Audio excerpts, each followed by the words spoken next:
Sheriff Emmett Hayes froze in disbelief as his lantern illuminated the unconscious woman lying in his locked jail cell, a cell that had been empty when he'd checked it just hours before. Blood matted her dark hair, rope burns circled her wrists, and clutched in her trembling hand was a silver locket containing a secret men were willing to kill for. Before we continue, don't forget to subscribe to the channel, like the video, and comment where in the world you're watching from.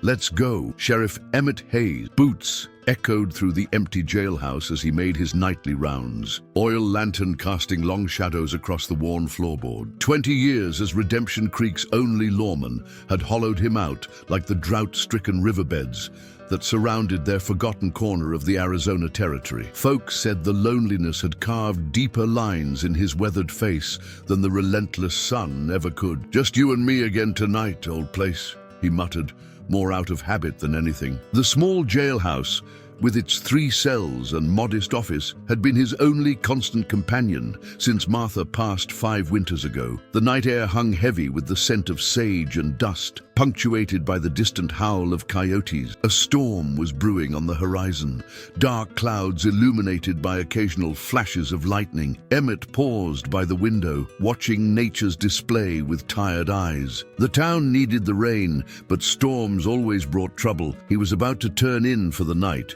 ready to settle into the small cot in his office, when he heard it, a sound so faint he almost mistook it for the wind, a soft groan coming from the last cell. Emmett froze, hand instinctively moving to the revolver at his hip. Nobody should be in those cells. He'd locked up the last drunk 2 days ago, and the cells had been empty since. Raising his lantern higher, he moved cautiously toward the source of the sound, ears straining against the silence. The worn metal hinges of the cell door reflected the lantern's glow as he approached, and there, lying motionless on the thin mattress, was a woman. "What in God's name?" he whispered, immediately unlocking the cell door. She lay curled on her side, long dark hair spilling across the pillow, wearing a simple dress stained with dirt and what looked uncomfortably like blood. Her breathing was shallow, face partially hidden beneath a curtain of hair, but even in the dim light, Emmett could see she wasn't from around here.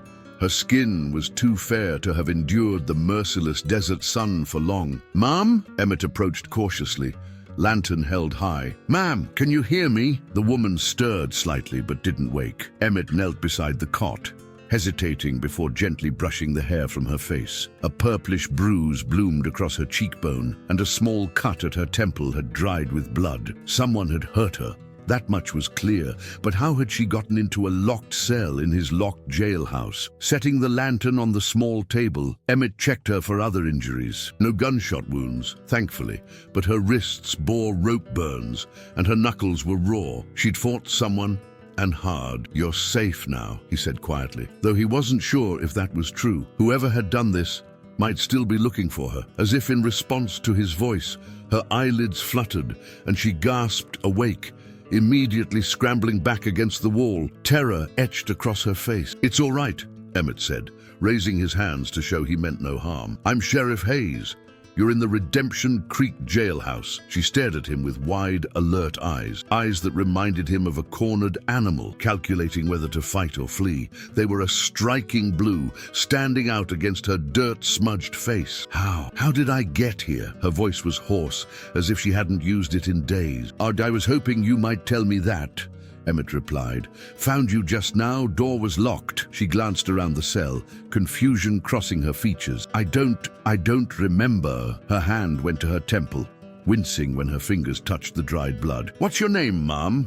She opened her mouth to answer, then paused, a flicker of panic crossing her face. I don't know." Emmett had seen enough head injuries to know this wasn't uncommon. "That's all right. It might come back to you. Are you hungry?" She nodded hesitantly. "Stay put. I'll get you some water and whatever's left from supper." As Emmett turned to leave the cell, her voice stopped him. "Sheriff?" He looked back at her, saw the trembling hands she was trying to hide by clutching the thin blanket. Am I under arrest?" A fair question, given her surroundings. "No, ma'am. Someone put you here, but it wasn't me." He paused, choosing his next words carefully. "Way I see it, you're under my protection now." Relief flooded her face, quickly replaced by wariness.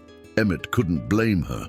Trust wasn't something that came easy in these parts, especially for a woman who'd clearly been through hell. In his office, Emmett filled a tin cup with water and grabbed the leftover biscuits and jerky from his dinner. His mind raced with questions. Who was she? How had someone gotten her into a locked cell? And more importantly, why? The wanted posters on his desk caught his eye, specifically the one that had arrived just yesterday. The crude drawing showed a man with a scar across his left cheek. Jack the Viper Hollister, wanted for murder, theft, and kidnapping across 3 territories. Last seen heading toward Redemption Creek with a woman hostage. Emmett's blood ran cold. Could it be? When he returned to the cell, the woman had managed to sit up. Though she still leaned heavily against the wall, he handed her the water, which she drank greedily, and then the food, which she ate with equal desperation. "Thank you," she whispered, looking slightly more human with some nourishment in her. "Ma'am, I need to ask you something," Emmett said gently. "Does the name Jack Hollister mean anything to you?" The effect was immediate. The cup slipped from her fingers, clattering to the floor as her entire body went rigid, her eyes, wide with renewed terror, fixed on his. "He'll kill me," she whispered. "And then he'll kill you too." Outside, thunder rumbled closer, and the first heavy drops of rain began to hit the jailhouse roof. The storm had arrived, just as Emmett had predicted, but he hadn't anticipated it would bring with it a woman with no memory, a notorious outlaw on her trail, and trouble unlike anything Redemption Creek had ever seen. "But he won't touch you," Emmett promised, though he knew Jack Hollister's reputation well enough to understand the danger they were both in. "But I need you to tell me everything you can remember." She nodded slowly, eyes darting to the barred window as lightning illuminated the night sky. "I remember running for days. He caught me near the canyon." Her hand absently touched the bruise on her face. He said I belonged to him now, that I had something he needed." "What did he need?" She shook her head, frustration crossing her features. "I don't know, but he kept asking about a map, said I was the key to finding it." Emmett's interest piqued. The only map worth kidnapping someone over in these parts would lead to something valuable. Gold, most likely. The mountains surrounding Redemption Creek had yielded rumors of rich deposits for years, though no one had ever found enough to verify the tales. "Rest now," he said, noticing how her eyelids drooped despite her obvious efforts to stay alert. "We'll figure this out come morning." As he turned to leave, her voice, smaller now, stopped him again. "Sheriff, will you stay just until I fall asleep?" The request caught him off guard. It had been years since anyone had needed him for comfort rather than law enforcement. He nodded, pulling the single chair closer to the cot. "Got nowhere else to be," he said gruffly, but not unkindly. She settled back onto the thin mattress, eyes still watching him warily. "Why are you helping me?"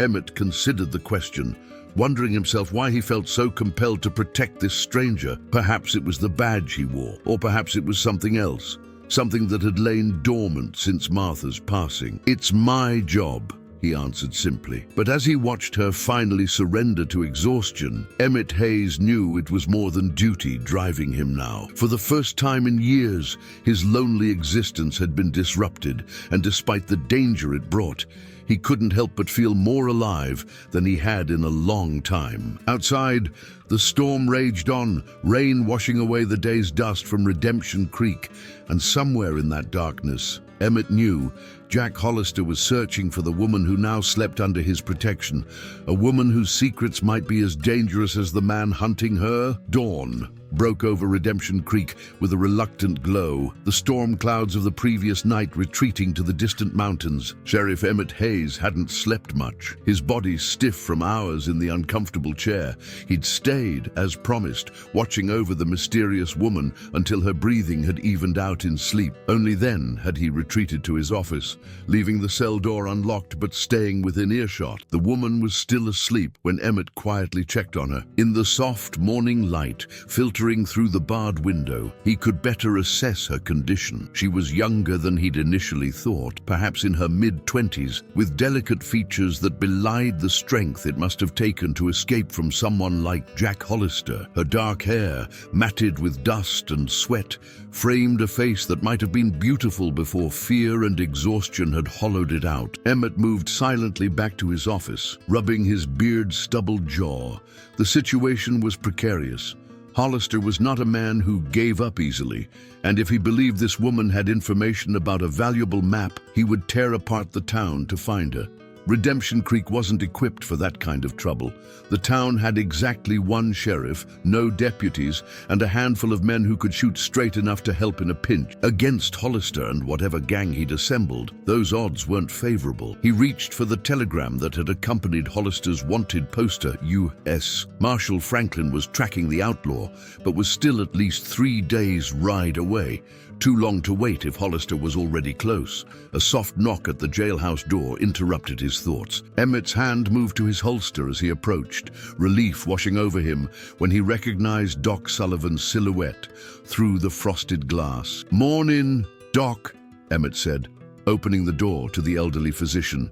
"Wasn't expecting you this early." Doc Sullivan, a man whose age was betrayed only by his silver hair and not by his sharp blue eyes, gave a knowing smile. "Sarah at the hotel saw your light burning all night. Figured you might need my services." He hefted his worn medical bag. "So who's injured?" News traveled fast in a town as small as Redemption Creek. Emmett sighed, gesturing for the doctor to follow him to the cells. "Found her last night," he explained quietly as they approached. "No idea how she got in. She's been hurt. Can't remember her name." Doc Sullivan's expression grew serious as he took in the sleeping woman, who looks like she's been through hell. "She's running from Jack Hollister." The doctor paused, turning to Emmett with alarm. "The Viper, here." "Not yet, but I reckon he's not far behind." The woman stirred at the sound of their voices, eyes snapping open with that same cornered animal alertness Emmett had noticed the night before. She immediately pressed herself against the wall, gaze darting between the two men. "It's all right," Emmett reassured her. "This is Doc Sullivan. He's here to look at your injuries." She relaxed slightly at the sight of Emmett, but still regarded the doctor with suspicion. "Good morning, miss," Doc Sullivan said gently, setting his bag on the small table. "I promise I'm just here to help. May I have a look at that cut on your temple?" After a moment's hesitation, she nodded, though her eyes remained fixed on Emmett, as if drawing strength from his presence. Doc Sullivan worked methodically, cleaning the cut, checking the bruises, and examining her for other injuries. "The cut's not too deep, won't need stitches," he reported. "But you've got a nasty concussion, which explains the memory loss. Rest is the best medicine for that." "Will her memory return?" Emmett asked. "Hard to say. Could come back all at once, in pieces, or..." He left the sentence unfinished, but the implication was clear. The woman's hands trembled slightly. "What if I never remember who I am?" Doc Sullivan patted her hand reassuringly. "The mind has remarkable healing capabilities. Give it time." He turned to Emmett. "She needs clean clothes, proper food, and rest. The memory loss could be partly from trauma, not just the physical injury." Emmett nodded. "I'll send word to Mrs. Peterson at the general store." As Doc Sullivan packed up his supplies, he lowered his voice. "Emmett, if Hollister's coming, you need to prepare. This woman needs protection beyond what you can provide alone. Marshal Franklin's on his way, but he's 3 days out. A lot can happen in 3 days." After the doctor left, promising to return that evening, Emmett brought the woman a basin of clean water and a towel. "Thought you might want to wash up a bit," he said, setting them on the table. "Mrs. Peterson will bring some fresh clothes soon." "Thank you," she said softly, the first words she'd spoken that morning. "For everything," Emmett nodded awkwardly, unused to gratitude. "You hungry?" "Yes." But she hesitated. "I don't want to trouble you further." "No trouble. Need to head to the cafe anyway." He paused at the cell door. "Lock this behind me. Don't open it for anyone but me or Doc Sullivan." She nodded, understanding the unspoken warning about Hollister. At Maggie's cafe, Emmett was greeted by the usual morning crowd, ranchers stopping in before heading to their fields, miners fueling up before descending into the shafts that had given Redemption Creek its name, but little actual wealth. Conversation hushed as he entered, curious glances following him to the counter. "Good morning, Sheriff," Maggie herself said, already pouring him a cup of coffee. The stout woman in her 50s had run the cafe since her husband died in a mining accident years ago. "Heard you had an exciting night." Of course she had. Emmett took a long sip of coffee. "Need some breakfast to go, Maggie. Eggs, bacon, whatever's hot." "For two?" she asked, eyebrows raised in curiosity. "Yes, for two," he confirmed, ignoring the speculative looks from the other patrons. While Maggie prepared the food, Tom Jenkins, one of the more reliable ranchers in the area, approached. He leaned in close, voice low. "Riders came through my south pasture last night. Sheriff, 4 of them, moving fast. Didn't stop to chat." Emmett's jaw tightened. "Which direction were they headed?" "Straight toward town. Would have been here around midnight, I reckon." That matched the timing of the woman's mysterious appearance. Had Hollister's men somehow gotten her into the jail? But why put her in a cell rather than kill her, unless they wanted her alive for some reason? The map she'd mentioned, perhaps. Appreciate the information, Tom. Keep your eyes open and your rifle loaded. By the time Emmett returned to the jailhouse, news of the mysterious woman had spread through Redemption Creek like wildfire. Mrs. Peterson was already there with an armful of clothes, fussing over the woman like a mother hen. "Poor dear, needs a proper bath and decent food," she declared when Emmett entered, taking the breakfast packages from his hands. "And she'll need somewhere better to stay than a jail cell, Sheriff. She's safest here for now," Emmett replied firmly, "at least until we know more about who's after her." Mrs. Peterson gave him a disapproving look, but didn't argue. After ensuring the woman had everything she needed, she left with a promise to return with more supplies later. Left alone again, Emmett watched as the woman, now wearing a simple blue dress, borrowed from Mrs. Peterson's daughter, attempted to untangle her long hair with her fingers. "Still no memories?" he asked gently. She shook her head, frustration evident in her eyes. "Just flashes, a canyon, running through the woods, a man with a scar." She shuddered. "Hollister, we need to call you something," Emmett said. "Can't just keep saying a mom or miss." A small smile touched her lips for the first time. "What would you suggest, Sheriff?" Emmett considered her for a moment. "How about Hope? Seems fitting, given the circumstances." "Hope," she repeated, testing the name. "I like that." A commotion outside drew Emmett's attention. Voices raised in alarm, the sound of horses approaching fast. He moved quickly to the window, pulse quickening at what he saw. "Stay here," he ordered, checking his revolver. "I'd lock the door behind me." Hope's face paled. "Is it him? Is it Hollister?" "No," Emmett replied grimly, "but it's trouble all the same." Outside, a group of riders had stopped in the center of town, dust still settling around them. At their center, a man with a face as hard as the mountains surveyed Redemption Creek with cold, calculating eyes. Not Jack Hollister, but someone Emmett recognized all too well. Samuel Blackwood, the region's wealthiest mine owner, and a man known for taking what he wanted, regardless of who stood in his way. And right now, his gaze was fixed directly on the jailhouse. Emmett stepped onto the jailhouse porch, thumbs hooked in his belt, one hand casually close to his holster. The morning sun glinted off his sheriff's badge, a symbol of authority that sometimes felt more like a target in situations like this. Samuel Blackwood dismounted with the fluid grace of a man half his 50 years, his tailored suit a stark contrast to the dusty town surroundings. Despite the early hour, not a hair was out of place beneath his expensive hat. Not a speck of trail dust marred his polished boots. 4 men flanked him, hands resting too close to their weapons for Emmett's comfort.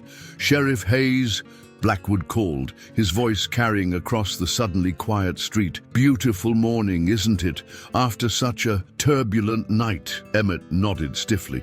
"Mr. Blackwood, didn't expect to see you in town today." Blackwood smiled, a gesture that never reached his eyes. "I make it my business to know when unusual things happen in my territory." He glanced meaningfully at the jailhouse behind Emmett. "And I hear something quite unusual happened here last night." "Your territory?" Emmett kept his voice even. "Last I checked, Redemption Creek wasn't owned by any one man." The smile tightened on Blackwood's face. "Figure of speech, Sheriff. But when one owns the largest mine, the bank, and half the businesses in town, one develops a certain investment in local affairs." By now, a small crowd had gathered, townspeople watching the exchange with wary interest. Emmett was acutely aware of the thin blue dress visible through the jailhouse window, where Hope was undoubtedly listening to every word. "What can I help you with, Mr. Blackwood?"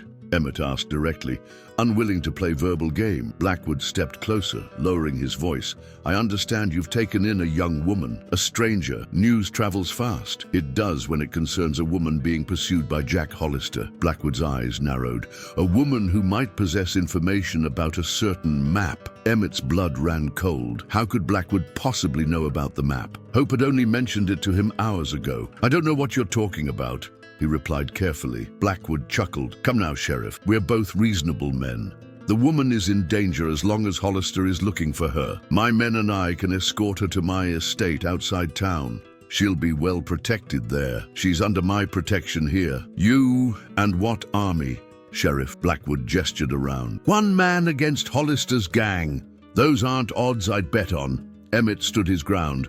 Marshal Franklin is on his way. Until then, she stays here. Blackwood's pleasant facade slipped for just a moment, revealing something cold and calculating beneath. I'm trying to help, Sheriff. There are historical artifacts in these mountains that could be of great value. If this woman knows where to find them, it would be a shame if that knowledge died with her when Hollister inevitably catches up. Historical artifacts? Emmett repeated skeptically. Native treasures, gold, relics from the old Spanish missions. Blackwood waved a hand dismissively. The specifics aren't important. What matters is keeping the woman safe until she can lead authorities, to these items before they fall into Hollister's hands. Emmett didn't believe for a second that Blackwood's interest was in preserving history or justice. The mine owner had a reputation for ruthlessness when it came to expanding his wealth, and if there was gold involved, he would stop at nothing to claim it. Like I said, she stays here. Now, if you'll excuse me, I have duties to attend to. Blackwood's jaw tightened, but he nodded curtly. Very well, Sheriff, but my offer remains open. He turned to leave, then paused. Oh, and if the young lady should happen to remember anything about her past or about any maps, I would appreciate being informed immediately. With that, he mounted his horse and signaled to his men. As they rode away, Emmett noticed one of them lingering, eyes fixed on the jailhouse window. A clear message: they would be watching. Inside, Hope was pacing the small cell, her borrowed dress swishing around her ankles. Who was that? She demanded, as soon as Emmett entered. Samuel Blackwood owns the biggest silver mine in the territory, among other things. And he knows about me?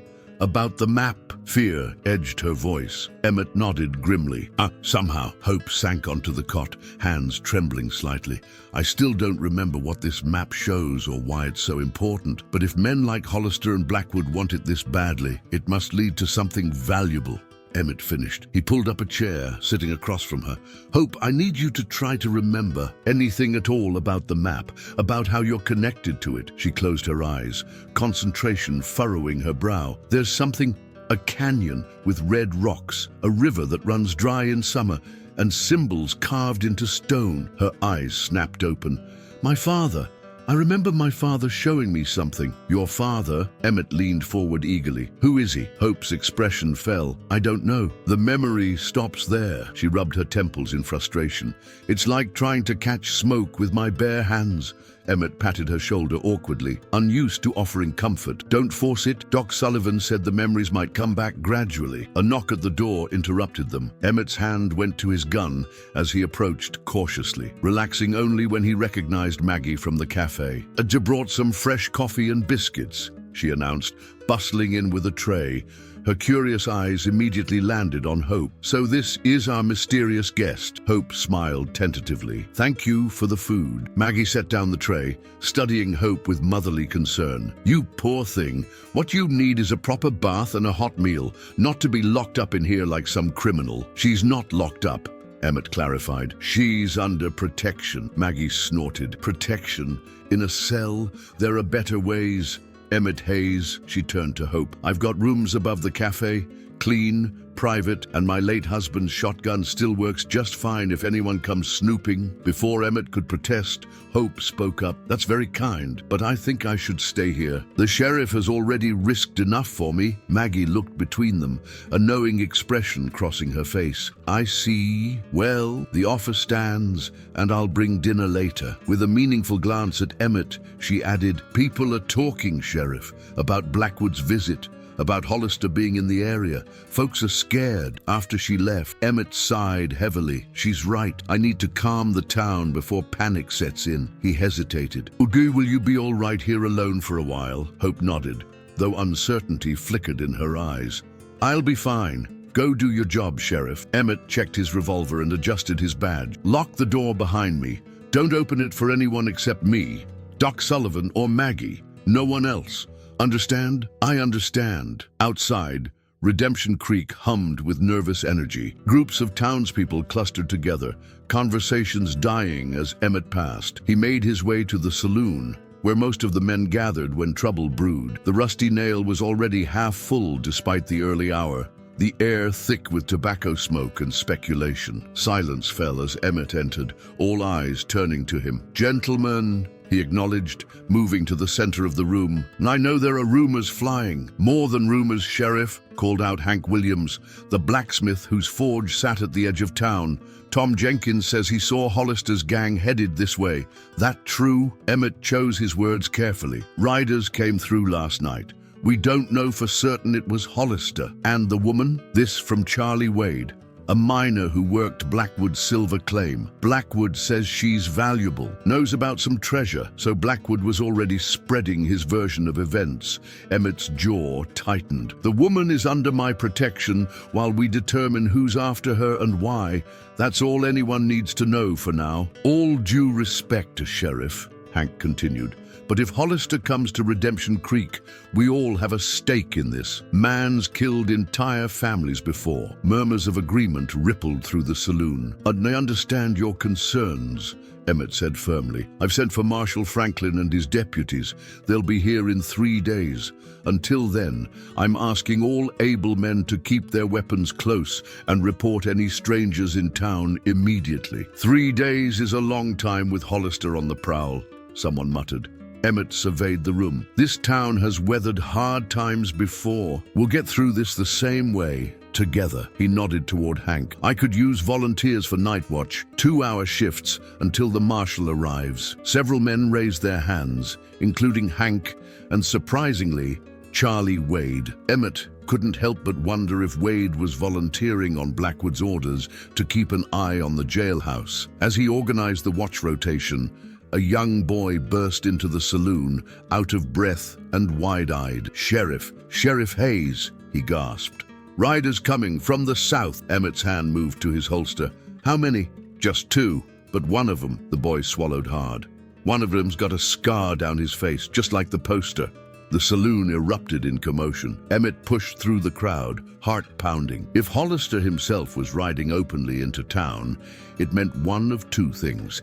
Either he was supremely confident, or he was desperate enough to take risks. Neither boded well for Redemption Creek or for hope. Outside, dust clouds marked the approach of 2 riders along the southern road. Emmett positioned himself in the middle of the street, hand ready at his side. Behind him, he sensed rather than saw the men from the saloon filing out, some clutching rifles and shotguns. The riders slowed as they entered town, and Emmett got his first clear look at the infamous Jack the Viper Hollister. The man matched his wanted poster perfectly, tall and lean, with a vicious scar running from his left eye to his jaw, giving his mouth a permanent sneer. His companion was shorter, bearded, with a nervous energy about him. Hollister reined his horse to a stop, 20 paces from Emmett, his cold eyes taking in the armed townspeople before settling on the sheriff's badge. Well now, he drawled, voice carrying in the tense silence, quite a welcome committee for weary travelers. The sun beat down mercilessly on the dusty main street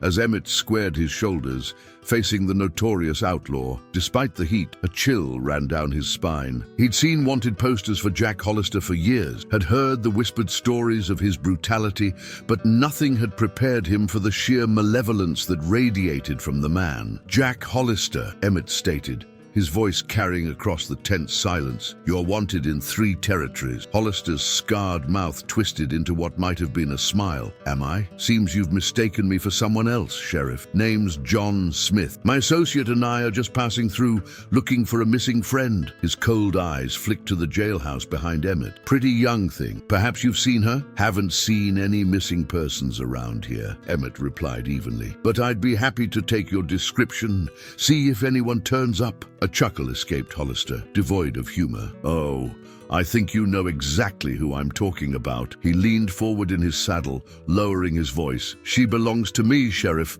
One way or another, I'll be leaving with her. Not from my town, you won't." Emmett's hand hovered near his holster, aware that any sudden movement could spark bloodshed. Hollister's eyes narrowed, assessing the armed townspeople behind Emmett. "Seems we're at an impasse." He straightened in his saddle. "Tell you what, Sheriff, I'm a reasonable man.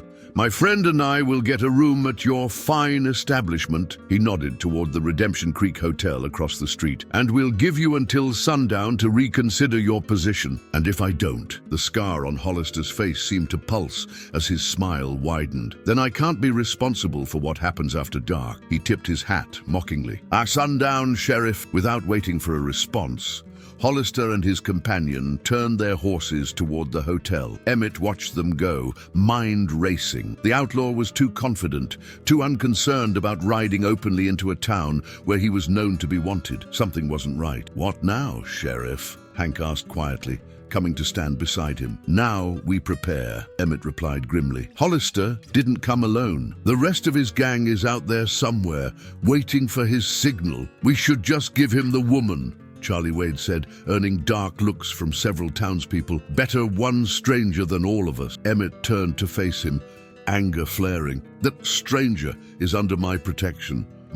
Anyone who suggests otherwise can turn in their weapons and hide under their beds until this is over." Wade looked away, properly chastised, but Emmett knew the sentiment might be shared by others as fear spread through the town. Back at the jailhouse, Hope was waiting anxiously by the window. "It's him, isn't it?" she asked as soon as Emmett entered. "I saw him from here." Emmett nodded, removing his hat and running a hand through his graying hair. "Says he's come for you. Gave us until sundown to hand you over." Hope's face drained of color. "What are you going to do?" "Keep you safe," Emmett replied simply, though the task seemed more daunting by the minute. "But I need to know what we're dealing with. Why is he so determined to find you? What's on this map that's worth killing for?" Hope closed her eyes, pressing her fingers to her temples as if she could physically extract the memories locked inside. "I keep seeing flashes, a canyon, red rocks, and a river, and my father's face, though it's blurry." She opened her eyes, frustration evident. "There's something about symbols, markings on stone, and gold. I remember the word gold. Gold's reason enough for men like Hollister and Blackwood," Emmett mused. "But there's something more here. Why you? Why does he think you're the key?" Before Hope could respond, the jailhouse door burst open. Doc Sullivan hurried in, his usually calm demeanor replaced by agitation. "Emmett, we've got trouble," he announced breathlessly. "Blackwood's men are at the livery, buying up every horse in town, and there are rumors that Hollister's full gang has been spotted in the hills to the east." Emmett cursed under his breath. Buying up the horses was a clear tactic to prevent anyone from leaving town or from getting help. "How many in Hollister's gang?" he asked. "At least a dozen from what I hear, heavily armed." Hope sank onto the cot, her face ashen. "This is all my fault. I've brought this down on your town." "No," Emmett said firmly. "Hollister and Blackwood brought this, not you." He turned to Doc Sullivan. "Round up the men who volunteered for watch. Tell them to bring whatever weapons they have and meet at the saloon in an hour." As the doctor hurried out, Emmett moved to the gun cabinet behind his desk, pulling out a shotgun and several boxes of ammunition. "Can you shoot?" he asked Hope. She hesitated, then nodded slowly. "I think so. It feels familiar." Emmett handed her a small revolver, "just in case, but I'm hoping it won't come to that." Hope took the gun, her hands steadier than he expected. "What's your plan, Sheriff?" "First, we need to get you somewhere safer than the jailhouse. Hollister will come here first." Emmett checked his pocket watch. 4 hours until sundown. Not much time. A knock at the door put them both on alert. Emmett approached cautiously, relaxing slightly when he recognized Maggie's voice, calling out. He opened the door to find the cafe owner looking uncharacteristically serious. "Got your dinner," she announced, brushing past him with a covered basket. But once inside, she lowered her voice. "And a message." Blackwood's man was in the cafe, talking to Hollister's companion. They're working together. Emmett's suspicions were confirmed. "You're sure?" Maggie nodded grimly. "Heard it clear as day. Blackwood's promised Hollister a share of whatever treasure they find if he delivers the girl alive. But they're supposed to be enemies," Hope said, confusion evident. "Hollister's an outlaw, and Blackwood's a respected businessman. Respect bought with blood money, more like," Maggie scoffed. "A man's never cared how he gets his fortune, long as he gets it." Emmett paced the small office, mind working furiously. "This changes things. We can't trust anyone connected to Blackwood, which means half the town might be compromised." "Not everyone," Maggie countered. "Plenty of folks here have no love for Blackwood or his methods. My late husband lost his brother in one of Blackwood's mines. Accident that wasn't no accident, if you ask me." Hope suddenly gasped, hands flying to her head. "I remember something. My father, he was a surveyor. He found something in the canyons, something the Spanish left behind centuries ago. A cache of gold and artifacts." Her eyes widened. "He made a map, but he hid it, said it was too dangerous, that men would kill for it." "And did they?" Emmett asked gently. Tears welled in Hope's eyes. "Yes, Hollister came to our home. I was hiding. I saw everything." Her voice broke. "He tortured my father for the map's location, but father wouldn't tell, so Hollister killed him. But before he died, father looked right at me in my hiding place. He tapped his heart 3 times. A message," Emmett realized. "He was telling you where the map was hidden." Hope nodded, tears streaming down her face now as the memories flooded back. "The map is with me. It's been with me all along." Her hand moved to the silver locket hanging around her neck, a detail Emmett had noticed but dismissed. "It's in here. Father gave me this locket on my 16th birthday. I never take it off." With trembling fingers, she opened the locket. Instead of a portrait or lock of hair, inside was a tightly folded piece of paper, no bigger than a postage stamp. "All this time," she whispered, "Hollister's been hunting me because he knew I had it, but he couldn't find it." Emmett carefully took the tiny folded paper, unfolding it to reveal intricate lines and symbols drawn in faded ink. Not a complete map, but a key of some kind. Markings that would only make sense to someone who already knew the general location. "My name is Clara. Hope." Now Clara said suddenly. "Clara Thornton. My father was William Thornton, the territorial surveyor." The relief of remembering her own identity washed over her face, quickly replaced by determination. "Sheriff Hayes, we can't let either of them get this map. My father died protecting it." Emmett carefully refolded the paper and handed it back to Clara. "Then we won't." He glanced out the window at the lengthening shadows. "But first, we need to get you out of Redemption Creek before sundown." "How?" Clara asked, tucking the map back into her locket. "Blackwood's men bought all the horses, and Hollister's gang is watching the roads." A slow smile spread across Emmett's weathered face. "Are not all the horses? Old Thunder in my stable out back is too ornery for anyone to want to buy, and I know these hills better than any outsider.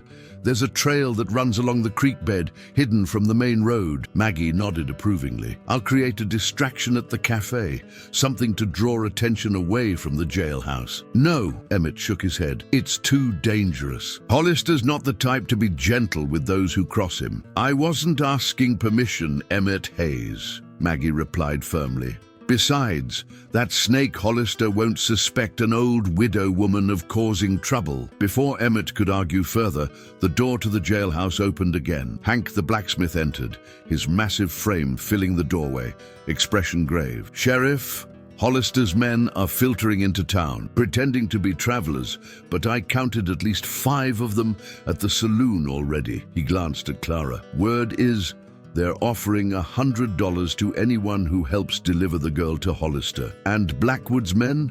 Emmett asked. "Positioned at every exit from town, they're working together, sure as sunrise." Clara's hand went to her locket, clutching it tightly. "Well, they won't stop until they have this, will they?" "No," Emmett replied honestly. "They won't." He moved to the window, watching as the sun inched closer to the horizon. 2 hours until sundown. 2 hours to escape a town surrounded by killers, with a woman whose memory was still fragmented, and a map that men were willing to murder for. For the first time in years, Sheriff Emmett Hayes felt something beyond the numb routine of his lonely existence, a fierce determination to protect Clara Thornton, not just because it was his duty, but because something about her awakened a part of him he'd thought long dead. "We leave in 1 hour," he declared.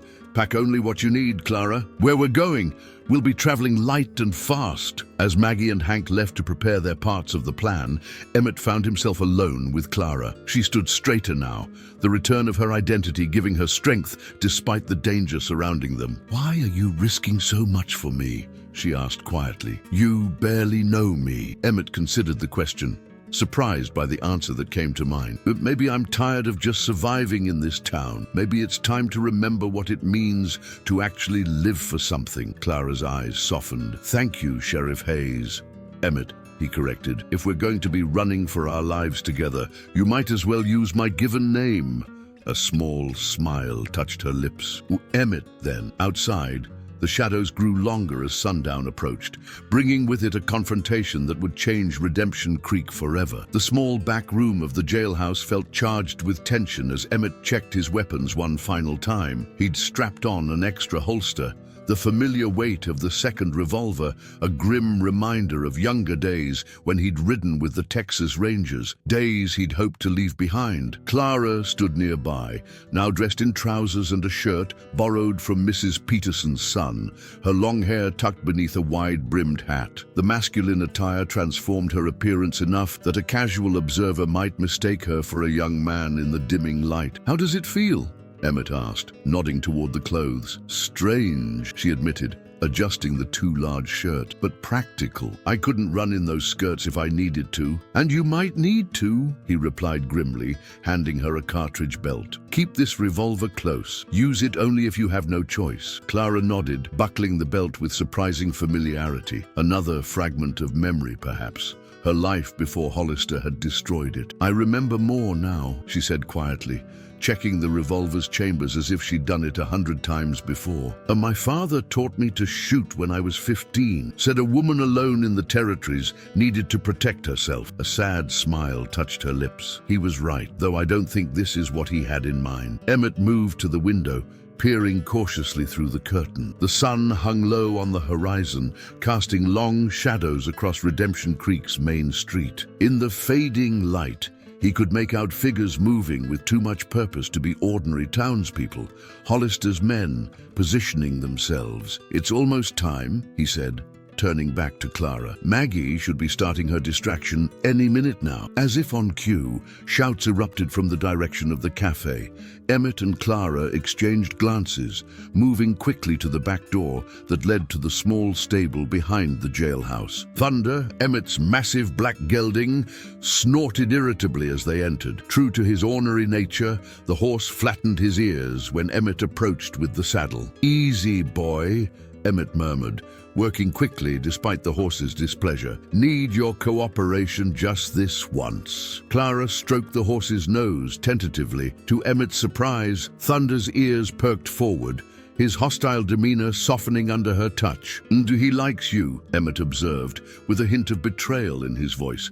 "Traitors never that pleasant with me." A small smile crossed Clara's face. "I've always had a way with difficult creatures." Her eyes met Emmett's, something unspoken passing between them. The moment was broken by the unmistakable sound of gunfire from the direction of the cafe.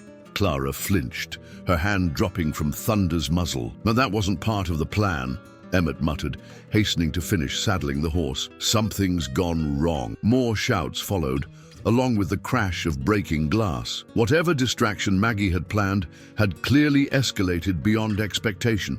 "We need to help her," Clara insisted, moving toward the stable door. Emmett caught her arm, his expression grave. "We can't. That's exactly what they want, to flush us out." He secured the last strap on Thunder's saddle. Maggie knew the risks. "Our best chance to help her is to get that map away from here. Make sure all this wasn't for nothing." Conflict played across Clara's features before she nodded reluctantly. "You're right, but I don't have to like it." "Believe me, I don't either."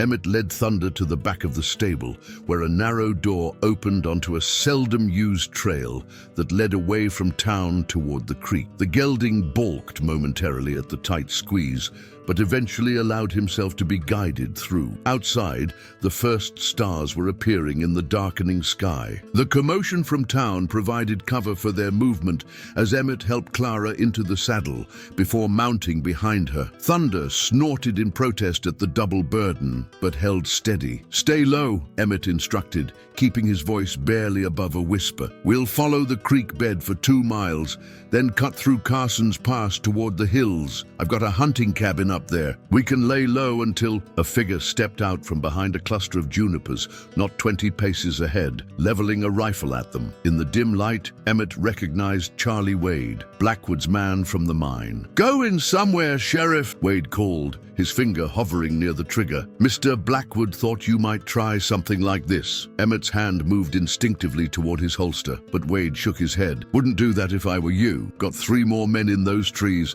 all with clear shots." Clara tensed against Emmett's chest, her breath catching. He could feel her hand inching toward the revolver at her hip. "Don't," he murmured against her ear. "Not yet." Raising his voice, Emmett addressed Wade. "What's your play here, Charlie? You planning to hand a woman over to a murderer like Hollister?" Wade shifted uncomfortably. "I ain't personal, Sheriff. Blackwood's offering $500 to whoever brings the girl and that map to him. That's 5 years' wages for me. And what happens to her after?" Emmett pressed. "You think Blackwood or Hollister will let her live once they have what they want?" Doubt flickered across Wade's face, but he steadied his rifle. "Not my concern. Now both of you, off the horse." "Nice and slow," Emmett's mind raced, calculating angles, distances, odds.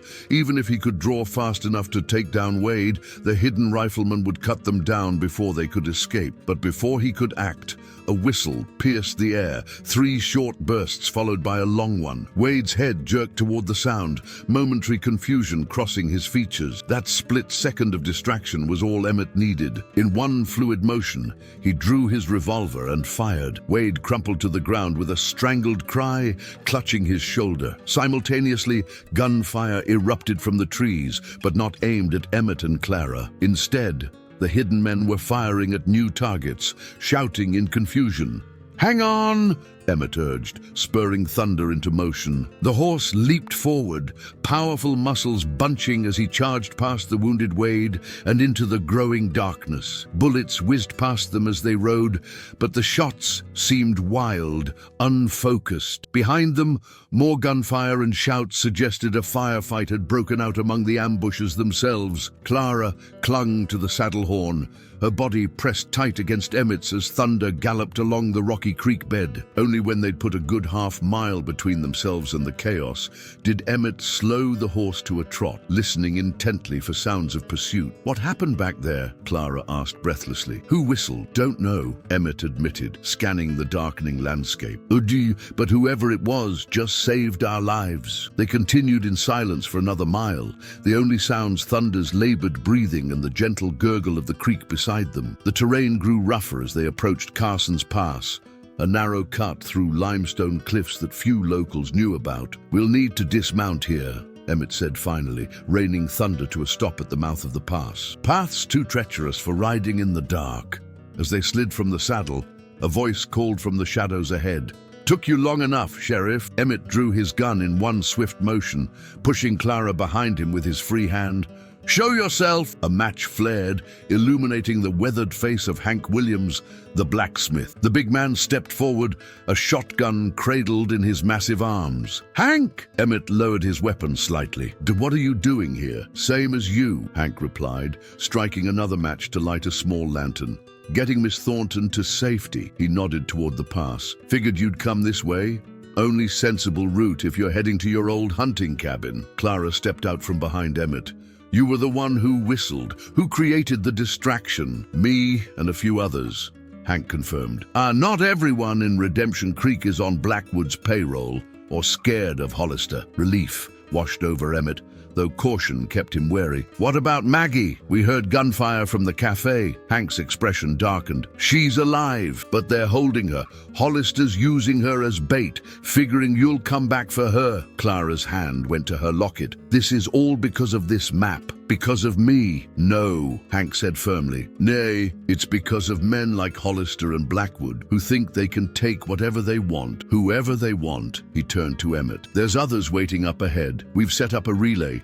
Get you both to safety, then circle back for Maggie and anyone else Hollister's got." Emmett studied his old friend. "Why risk it, Hank? This isn't your fight." The blacksmith's face hardened. "It became my fight when Blackwood's men burned down my forge 3 years ago because I wouldn't sell my land. Became everyone's fight when Hollister rode into town threatening to kill whoever got in his way." He gestured toward the pass. "Now come on, others are waiting, and we've wasted enough time." As they led Thunder through the narrow pass, the full moon emerged from behind the clouds, casting silver light on the limestone walls towering above them. Clara walked beside Emmett, close enough that their hands occasionally brushed against each other. "I never expected this," she said quietly. "People risking their lives for a stranger." "You're not a stranger anymore," Emmett replied, "and sometimes people just need a reason to stand up against what's wrong." You gave them that reason. They emerged from the pass to find 3 more men waiting with horses: the butcher, the livery owner, and to Emmett's surprise, Doc Sullivan, a rifle looking out of place in the healer's hands. "Sheriff," Doc Sullivan greeted them. "Miss Thornton, glad you made it." "What's the situation in town?" Emmett asked, accepting the reins of a fresh horse from the livery owner. "The bad and getting worse," the doctor replied grimly. "Hollister's taken over the saloon, got Maggie and 5 others hostage there. Says he'll kill one every hour until the girl and the map are delivered." Clara's face paled in the moonlight. "We can't let that happen." "And we won't," Emmett assured her, though uncertainty gnawed at him. He turned to Hank. "What's your plan?" "Get Miss Thornton to the cabin," Hank explained. "You stay with her. We've got 8 more men hiding outside town, ready to move in when we give the signal. 8 men against Hollister's gang and Blackwood's hired guns." Emmett shook his head. "Those are suicide odds." "Maybe," Doc Sullivan conceded, "but Marshal Franklin and his deputies were already on their way. Remember, sent a rider out this morning on a back trail. If they push hard, they could be here by dawn." Hope stirred in Emmett's chest, quickly tempered by realism. "Hollister won't wait until dawn. He'll start killing hostages within the hour." Clara stepped forward, her expression resolute in the moonlight. "Then we give him what he wants. Me? Absolutely not," Emmett growled. "Not for real," she clarified, "but as a distraction. While Hollister's focused on me, your men can free the hostages." Silence fell over the group as they considered her words. Finally, Hank spoke. "Might work, but it's a hell of a risk. Less risky than letting innocent people die because of me," Clara countered. She turned to Emmett, her eyes pleading. "You know I'm right." Emmett wanted to argue, to insist they stick to the original plan of hiding until help arrived. But the determination in Clara's eyes told him she wouldn't be dissuaded, and deep down, he knew she was right. They couldn't abandon Maggie and the others to Hollister's mercy. "We'll need a better plan than just walking you into his hands," he said finally, "and I'll be the one to take you in." "No," Hank interrupted. "We need you to lead the rescue, Sheriff. You know the saloon better than anyone. Know where the hostages will be kept." He nodded toward Doc Sullivan. "Doc can escort Miss Thornton. Hollister won't suspect him of being a threat." The plan took shape as they continued toward the hunting cabin, each man contributing ideas, identifying weaknesses in Hollister's position. By the time they reached the small wooden structure nestled among the pines, a strategy had formed, dangerous and desperate, but with a chance of success. As the others prepared to return to their positions, Emmett pulled Clara aside, his voice low and urgent. "You don't have to do this.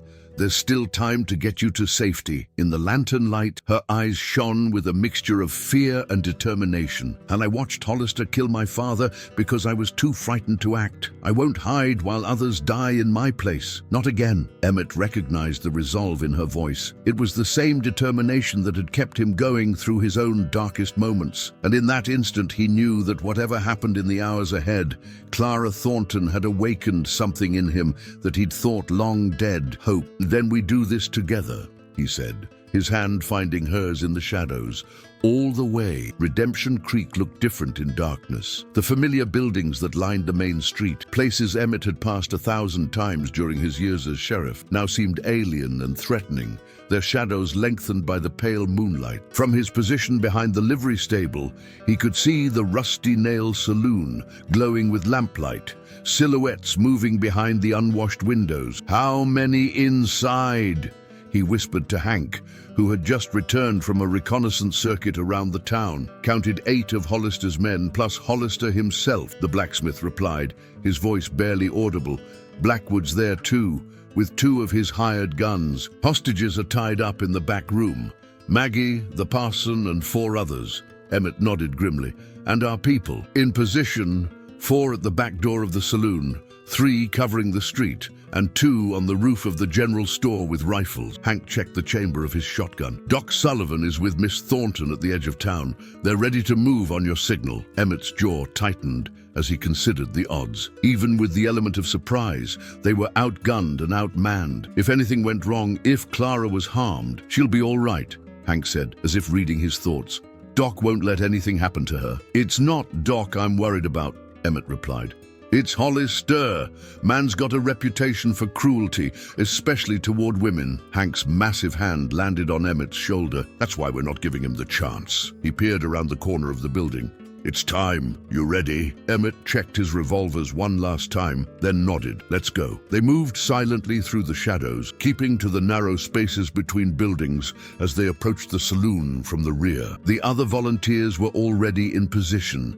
Emmett recognized Tom Jenkins and the Peterson brothers crouched near the back entrance, their faces grim with determination. "Remember," Emmett whispered as they gathered, "wait for my signal. When Doc brings Clara in the front, Hollister and Blackwood will be distracted. That's when we move in through the back. Free the hostages first, then deal with Hollister's men." The men nodded their understanding. Emmett glanced at his pocket watch in the dim light. 10:15, right on schedule. "Good luck," he said simply, then crept toward his position at the side window of the saloon. Through a gap in the curtains, he could see the interior of the Rusty Nail. The normally boisterous establishment was eerily quiet, the usual card players and drinkers replaced by hard-eyed men with guns resting on their tables. Jack Hollister sat at the center table, casually cleaning his fingernails with a knife, while Samuel Blackwood paced nervously near the bar. "She should have been found by now," Blackwood was saying, his usual composure clearly fraying. "Your men have had hours to search every inch of this pathetic town." Hollister didn't look up from his knife. "Patience, Blackwood. The girl won't get far, not with every exit covered. And if she's already gone? If that interfering sheriff got her away before we sealed the town, then we start killing hostages," Hollister replied calmly, finally looking up with cold eyes. "1 an hour until someone talks. Small towns like this, everybody knows everybody's business. Someone will break." Blackwood's face twisted with distaste. "That wasn't our arrangement. I agreed to finance your men for a share of the treasure, not to become party to wholesale slaughter." A humorless laugh escaped Hollister. "Getting squeamish? Samuel, bit late for that, considering how many miners have died in your precious silver mine." "Accidents," Blackwood snapped. "Business, not this." "Business," Hollister echoed mockingly. "That's all this is. Just a different kind of negotiation." He stood, sliding his knife back into its sheath. "And speaking of business, it's nearly 10. Time to show these fine townspeople we mean what we say." He nodded to one of his men, who moved toward the back room where the hostages were kept. Emmett tensed, ready to signal the attack, when the front door of the saloon swung open. Doc Sullivan stood in the doorway, hands raised non-threateningly. Behind him, Clara appeared, no longer disguised as a young man, but dressed again in her simple blue dress, her dark hair falling freely around her shoulders. "Evening, gentlemen," Doc Sullivan called, his voice steady despite the guns that had swung in his direction. "I believe you're looking for this young lady." Hollister's scarred face split into a grin. Well, the good doctor delivers," he gestured with his knife. Come in, Miss Thornton. We've been waiting for you." Clara stepped forward, her chin high despite the fear Emmett could see in her rigid posture. She moved into the center of the room, Doc Sullivan close behind her. "Where's the sheriff?" Blackwood demanded, looking past them toward the door. "Gone," Doc Sullivan replied. "Rode out about an hour ago, heading west. Said he was getting help." Hollister chuckled. "And left his precious charge behind?" "I don't think so. He didn't leave me." Clara spoke for the first time, her voice stronger than Emmett had expected. "I chose to come back. I couldn't let you kill innocent people because of me." "How noble," Hollister drawled, circling her slowly like a predator. "And the map. Did you bring that too? Or do we need to search you?" Clara's hand went to her throat, where the silver locket gleamed in the lamplight. "It's here, just as it's always been." Blackwood stepped forward eagerly. "Let me see it." "Release the hostages first," Clara demanded. "That was the agreement." "Agreement?" Hollister laughed. "I don't recall making any agreements." "I did," Doc Sullivan interjected. "On your behalf. The girl and the map in exchange for the hostages seemed a fair trade." Hollister's eyes narrowed, but after a moment he nodded to his man. "Bring them out, but keep them covered." The back room door opened, and the hostages were herded into the main saloon. Maggie, her usually immaculate hair disheveled, Parson Lewis, his collar torn, the teenage Simmons boy, and 3 others Emmett recognized as regulars at the Rusty Nail. All looked terrified but unharmed. "There," Hollister said. "Now the map." Clara's fingers trembled as she reached for the clasp of her locket. "Let them go first. Let them walk out that door." Hollister considered her for a moment, then gestured to his men. "Fine, let them go. They're no use to me now anyway." As the hostages were roughly guided toward the door, Emmett caught Hank's eye and nodded slightly. The time had come. Inside the saloon, Clara watched the hostages file past her toward freedom, relief evident in her expression. Maggie paused as she passed, squeezing Clara's arm briefly in silent thanks. Once the last hostage had stepped outside, Clara turned back to Hollister and Blackwood. "Now I'll give you what you came for." With deliberate slowness, she unclasped the locket and held it out. Blackwood reached for it eagerly, but Hollister intercepted, snatching it from Clara's palm. "I'll take that," he said, flipping open the small silver heart to reveal the tightly folded paper inside. His scarred face lit with triumph as he extracted it carefully. Finally, as he unfolded the tiny map, Emmett gave the signal. In one coordinated movement, the townspeople burst into action. The back door crashed open as Hank and 3 others rushed in, weapons raised. Simultaneously, shots rang out from the street as the men positioned there opened fire on Hollister's lookouts.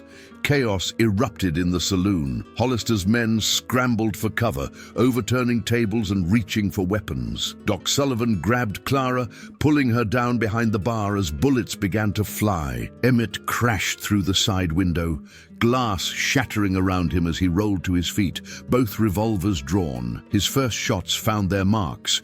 2 of Hollister's men dropped before they could even raise their guns. "Hayes!" Hollister snarled, spotting the sheriff through the mayhem. With one hand, he stuffed the tiny map into his vest pocket.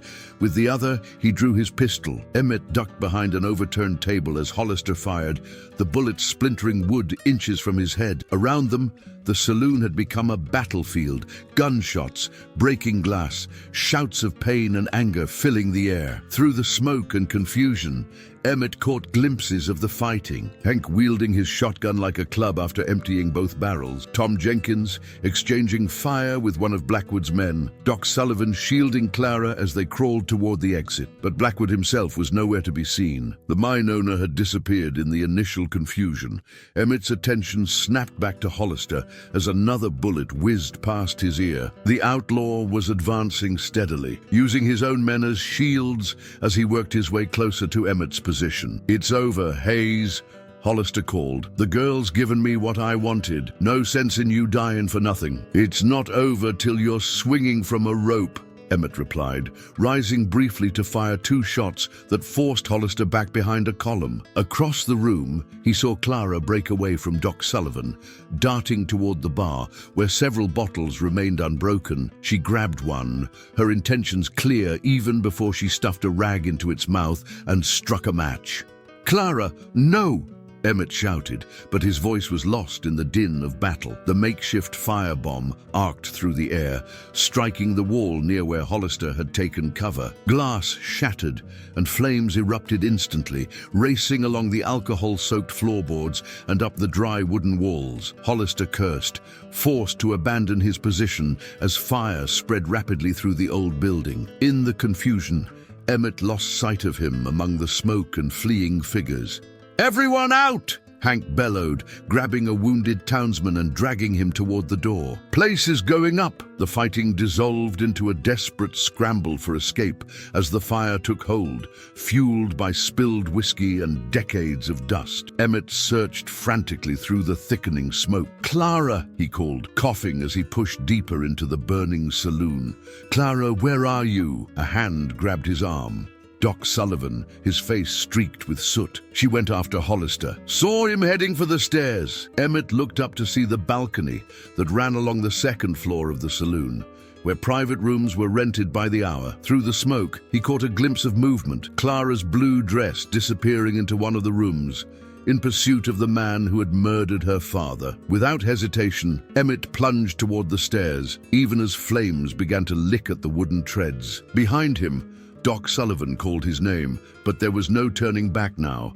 The upper floor was already filling with smoke, heat building to an unbearable intensity. Emmett moved down the narrow hallway, gun drawn, checking each room. "Clara!" he shouted again, voice raw from smoke. From the last room came the sounds of struggle. Emmett burst through the door to find Clara grappling with Hollister, her hands clawing at his vest pocket where he had stashed the map. "You killed my father!" She was screaming, tears cutting tracks through the soot on her face. "You took everything from me!" Hollister backhanded her savagely, sending her crashing into a dresser. As he turned, reaching for his fallen pistol, he found himself staring down the barrel of Emmett's revolver. "Oh, don't," Emmett warned, finger tightening on the trigger. For a moment, the three of them formed a frozen tableau, Emmett with his gun trained on Hollister, the outlaw half crouched to retrieve his weapon, Clara struggling to rise from where she had fallen. Outside the room, the roar of the fire grew louder as it consumed the saloon beneath them. Then Hollister smiled, that same cold, dead-eyed smile that had chilled Emmett when they first met. "Seems we're all going to burn, Sheriff. Question is, who burns first?" With shocking speed, he lunged, not for his gun, but for Clara, grabbing her around the throat and using her as a shield.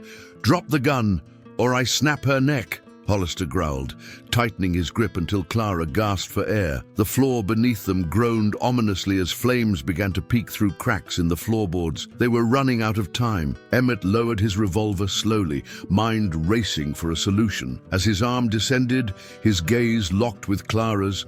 In her eyes, he saw not fear, but a fierce determination and something else, a message she was trying to convey. Her hand moved slightly, drawing his attention to the small derringer she had somehow extracted from her pocket during the struggle. The tiny gun, easily concealed in a woman's hand, was now pressed against Hollister's side, hidden from the outlaw's view. Emmett understood immediately. "All right, Hollister," he said, letting his revolver drop to the floor with a thud. "You win!" Hollister's scarred mouth twisted in triumph. "Smart man! Now kick it over here!" As Emmett complied, Clara's finger tightened on the derringer's trigger. The tiny derringer made a sound more like a cap gun than a proper firearm, but its effect was devastating at such close range. Hollister's body jerked as the bullet tore into his side. His grip on Clara's throat loosened enough for her to twist away, gasping for air. "You!" Hollister snarled, lunging for her again despite his wound. Emmett dove for his revolver, snatching it from the floor and firing in one fluid motion. The bullet caught Hollister in the shoulder, spinning him around. Still, the outlaw remained standing, reaching for his own weapon with a hand slick with blood. "It's over, Hollister," Emmett said, advancing cautiously, gun trained on the wounded man. A terrible smile spread across Hollister's scarred face. "Nothing's over, Sheriff. You think you've won? You think you're leaving this burning hellhole alive?" He laughed, a wet, gurgling sound as blood began to seep from the corner of his mouth. "Look around you. We're all dead already." As if to punctuate his words, a section of the ceiling collapsed in the hallway outside, sending a shower of burning debris blocking their exit. The heat was becoming unbearable, the smoke so thick it was hard to see across the small room. Clara moved to Emmett's side, her face streaked with soot and blood from where Hollister had struck her. "The map!" she said urgently. "We need the map!" Hollister's hand went protectively to his vest pocket. "Come and take it." Another section of floor gave way near the doorway, flames roaring up through the gap like the breath of some ancient dragon. They were running out of time. "The map doesn't matter anymore," Emmett said, grabbing Clara's arm. "We need to get out of here now." "No!" Clara pulled away, her eyes fixed on Hollister. "My father died for that map. I won't let it burn with him." She turned to Emmett, voice breaking. "I can't." Understanding flashed between them, understanding and something deeper, unspoken but powerful. Emmett nodded once. "Together then," he said, and they both turned toward Hollister. The outlaw backed away, drawing his gun despite his injuries. "Stay back." But there was nowhere for him to go. The window behind him offered the only escape from the inferno the room was quickly becoming, a 20-foot drop to the street below. Clara moved first, feinting to the left while Emmett charged straight ahead. Hollister's shot went wide, grazing Emmett's temple but not stopping his momentum. The two men collided, crashing into the wall beside the window. Hollister fought with the desperate strength of a cornered animal, his knife appearing from nowhere to slash at Emmett's chest. Clara darted in, grabbing for Hollister's vest. Her fingers closed around the tiny folded map, just as the outlaw's knife found its mark, slicing into Emmett's arm. The sheriff grunted in pain but didn't release his grip, forcing Hollister back toward the window. Glass shattered as they slammed against the frame. For one suspended moment, all three of them teetered on the edge, Emmett bleeding from arm and temple, Clara clutching the precious map, Hollister snarling with rage and pain. Then gravity took over. Hollister, half out the broken window already, lost his balance. His hands shot out, grabbing Clara's dress as he fell, pulling her with him. "No!" Emmett lunged, catching Clara's wrist just as she was dragged over the sill.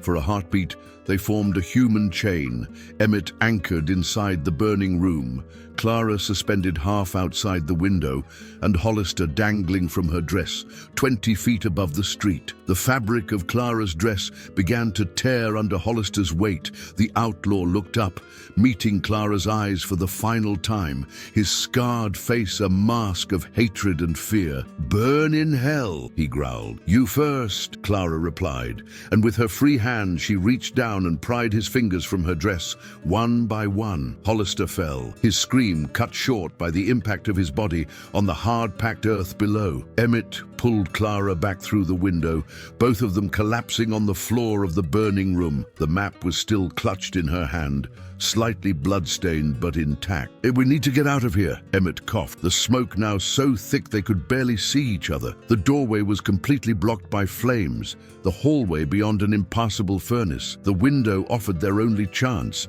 but the drop that had just claimed Hollister's life seemed equally deadly. Clara stumbled to the bed, stripping off the sheets despite the heat searing her hands. "Help me tie these together," she gasped. Understanding her plan, Emmett quickly knotted the sheets and blankets into a makeshift rope. It wouldn't reach all the way to the ground, but it might make the fall survivable. "You first," he insisted, securing one end to the heavy bed frame and tossing the other out the window. Clara hesitated, looking at his bleeding arm.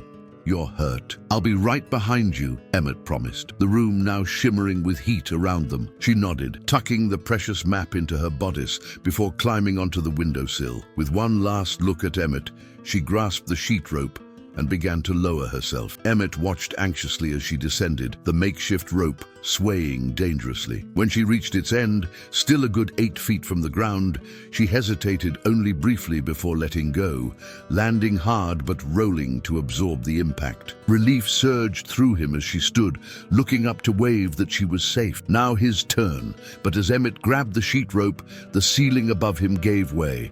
Burning timbers crashed down, missing him by inches but setting the bed frame ablaze. The sheet rope, already smoldering from the intense heat, began to burn through where it was tied. Outside, Clara screamed his name as she realized what was happening. Townspeople who had gathered to battle the blaze rushed to position themselves below the window, arms outstretched to catch him. Emmett had only seconds to decide: stay and burn, or jump and trust.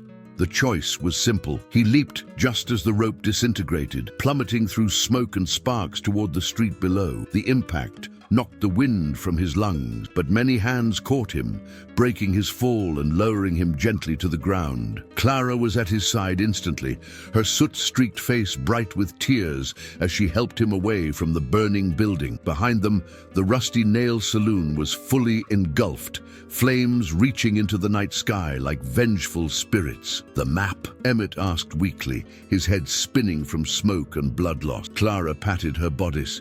"Safe, we did it, Emmett. We got it back." They collapsed together on a bench across the street, watching as the townspeople formed a bucket brigade to prevent the fire from spreading to neighboring buildings. Doc Sullivan found them there minutes later, his medical bag somehow still with him despite the chaos. "Thought I'd lost both of you," he said gruffly, beginning to clean and bandage Emmett's wounds. "Damned foolish, running into a burning building." "Had to," Emmett replied simply, his eyes never leaving Clara's face. As Doc worked, Clara unfolded the tiny map, studying it in the light of the burning saloon. Its markings were cryptic, lines and symbols that would mean nothing to most, but which had cost so many lives. "Can you make sense of it?" Emmett asked. She nodded slowly. "Some of it. It shows landmarks, directions." Her finger traced a winding line. "This must be the canyon my father spoke of, and these symbols here, they match rock formations in the red cliffs north of here." "What will you do with it now?" Doc Sullivan asked, finishing the bandage on Emmett's arm. Clara looked up, first at the doctor, then at Emmett, her expression resolute. "Find what my father discovered. Honor his memory by completing his work. Blackwood's still out there," Emmett reminded her. "He'll be looking for you, for that map." "Let him look," she replied with newfound steel in her voice. "I'm done running." As dawn broke over Redemption Creek, the smoldering remains of the Rusty Nail were still too hot to approach. The body of Jack Hollister had been removed to the undertakers, along with 2 of his men who had perished in the firefight. 4 more had been captured alive, and now sat in the very cells where Clara had first been found. Marshal Franklin and his deputies had arrived just before sunrise, too late for the battle, but in time to help restore order to the shaken town. The marshal now stood with Emmett on the jailhouse porch, surveying the damage. "Quite a night from what I hear," Franklin remarked, chewing thoughtfully on the end of his mustache. "Hollister dead, Blackwood fled, and half the saloon district burned to the ground. Could have been worse," Emmett replied, wincing as he shifted his bandaged arm. "Could have lost people," Franklin nodded. "True enough. And the girl, Miss Thornton?" Emmett glanced through the jailhouse window to where Clara sat at his desk, carefully making a copy of the map. She had refused to let the original out of her sight, but had agreed that a duplicate should be made in case anything happened to it, or to her. "She's strong," Emmett said simply. "Stronger than anyone I've ever met. And this treasure everyone's so fired up about, you believe it exists?" Emmett considered the question. "I believe her father found something worth killing for. Whether it's gold or Spanish artifacts or something else entirely, I couldn't say. Well, whatever it is, Blackwood will be back for it," Franklin warned. "Man like that doesn't give up easily. We'll keep looking for him. But he's got connections. Might be hard to bring him to justice." Inside the jailhouse, Clara had finished her work. She carefully folded the original map and returned it to her locket, then brought the copy out to where Emmett and the marshal stood. "For your records," she said, handing the paper to Franklin. "In case Samuel Blackwood shows his face again." The marshal studied the copy, eyebrows rising slightly. "Can't make heads or tails of it myself, but I'll keep it safe." He tipped his hat to her. "Miss Thornton, I'm sorry for your losses. Your father was a good man by all accounts." "Thank you, Marshal," she replied softly. As Franklin departed to check on his deputies, Clara turned to Emmett. In the morning light, the bruises on her face were more visible, but so was the determination in her eyes. "I meant what I said last night," she told him. "I'm going to find what my father discovered. I owe him that much." Emmett nodded slowly. "I know. Just like I know it would be pointless to try to talk you out of it." A small smile touched her lips.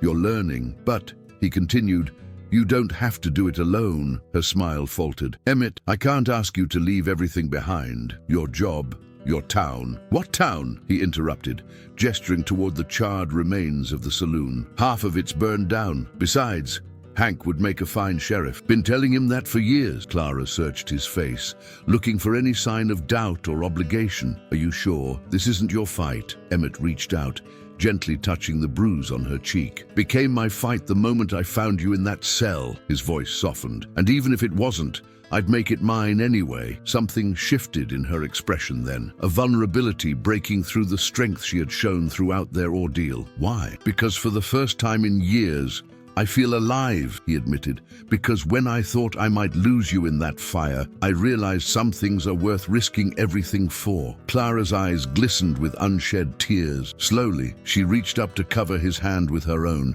I feel the same way. Around them, Redemption Creek was beginning to stir with the new day. Shopkeepers assessed damage. Townspeople exchanged stories of the night's events.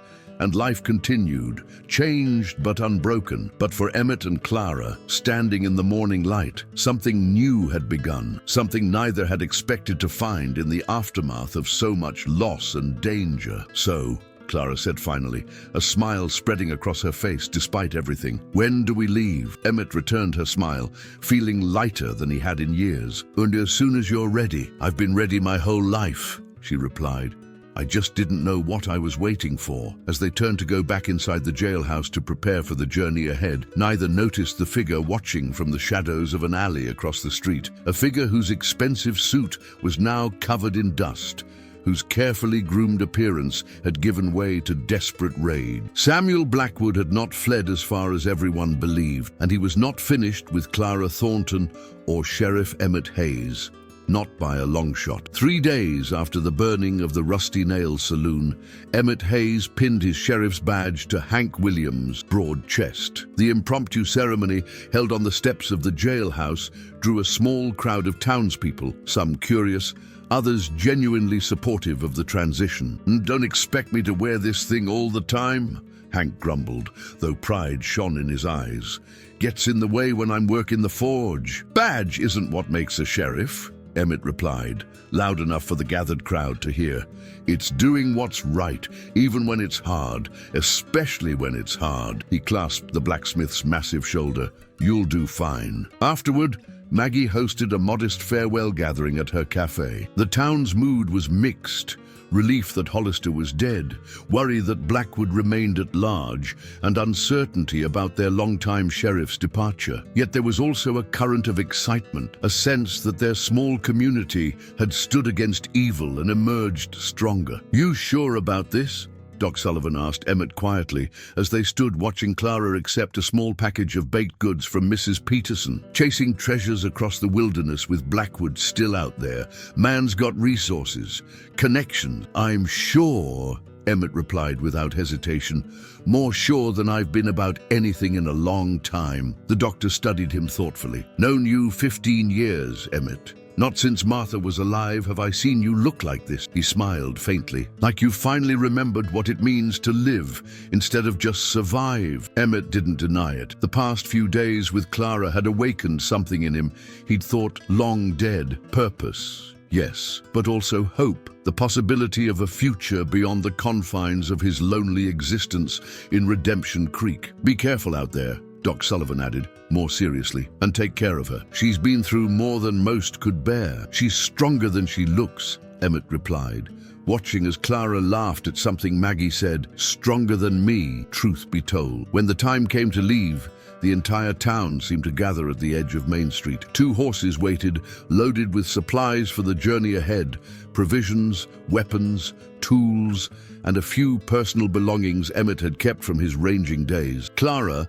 now dressed in practical riding clothes, trousers, boots, and a man's shirt beneath a woman's jacket, looked nothing like the terrified, injured woman Emmett had found in his jail cell less than a week ago. Her hair was braided simply down her back, her eyes clear and determined as she mounted her horse with practiced ease. You ready?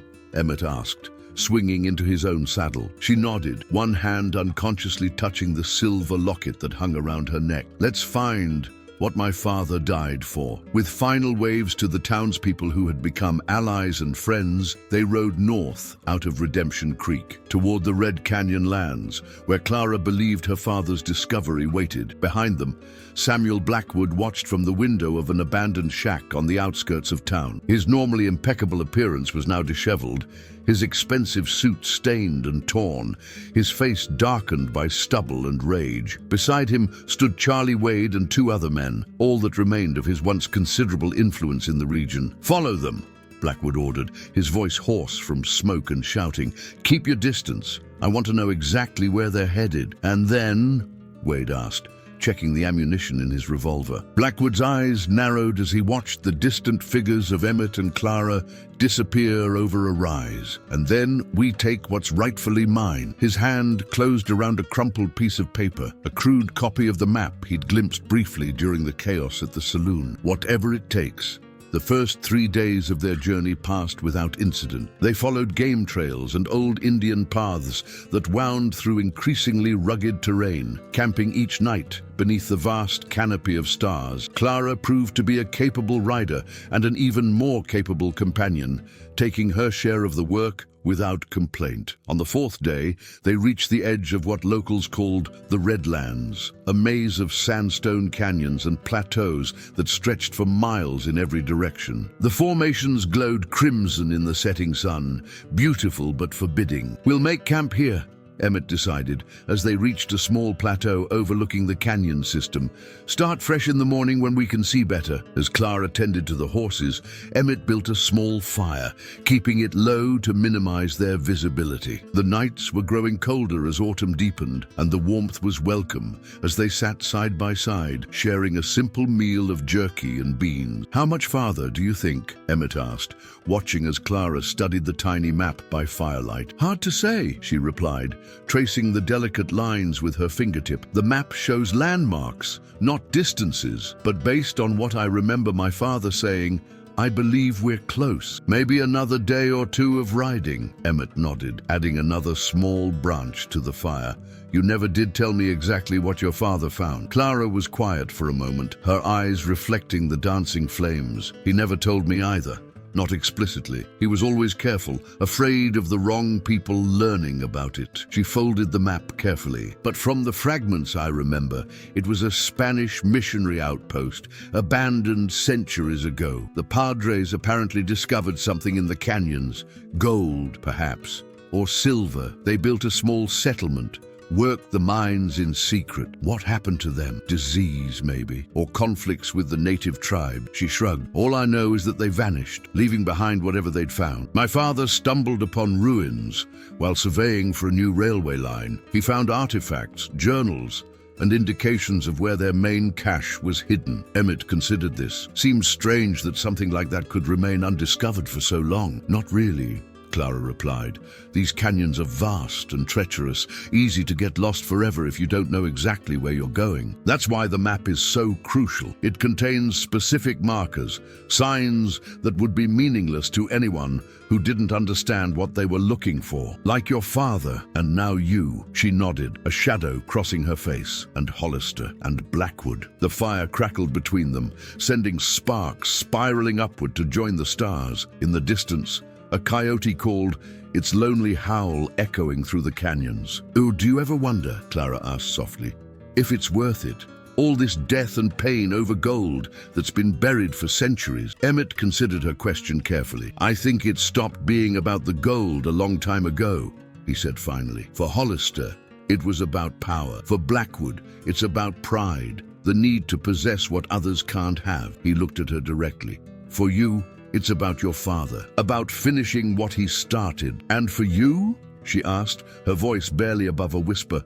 "What is it about for you, Emmett Hayes?" Their eyes met across the fire, and in that moment, all the unspoken feelings that had grown between them since that first night in the jailhouse cell seemed to hang in the air. "For me," Emmett said slowly, It's about you, about making sure you get the closure you deserve." He hesitated, then added more quietly, "And maybe about finding something I thought I'd lost forever." Clara's hand found his in the firelight, her fingers intertwining with his own. No words were needed as they sat together beneath the vast desert sky. Two souls who had found each other amidst chaos and destruction, now bound by something neither had expected. Later, as Clara slept, wrapped in her bedroll near the dying embers of the fire, Emmett took first watch, scanning the darkness that surrounded their small camp. The canyons created strange acoustic effects. Whispers of wind that sounded like voices, echoes that seemed to come from everywhere and nowhere. It was during one such moment of disorienting sound that Emmett noticed it, a flash of light quickly extinguished from a ridge about a mile to the south. He froze, eyes straining in the darkness.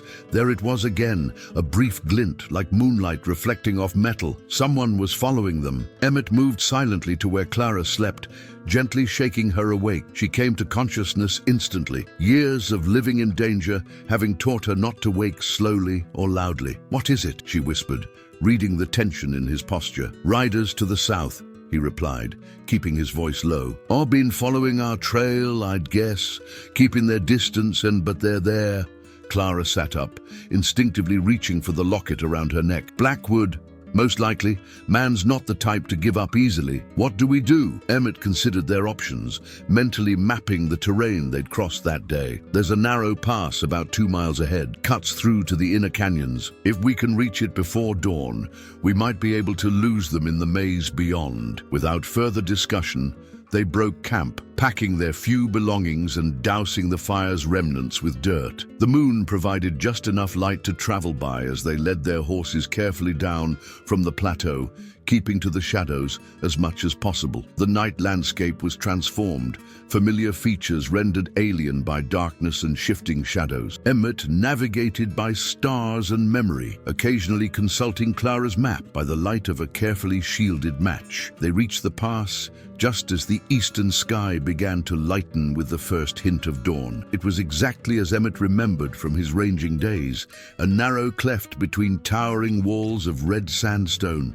barely wide enough for a horse and rider to pass through single file. "I'll go first," Emmett said, checking his revolvers. "Stay close behind me. If there's trouble." "I know," Clara replied, drawing the small derringer from her pocket. "I'm ready." The pass seemed to swallow them as they entered, the walls rising hundreds of feet on either side, blocking out the stars above. Their horses moved nervously, hooves making soft, crunching sounds on the sandy floor that echoed eerily in the confined space. They were halfway through when the shot rang out, the report magnified 100-fold by the canyon walls. Emmett's horse reared in panic as a bullet struck the sandstone inches from its head, sending fragments of rock flying. "Ambush!"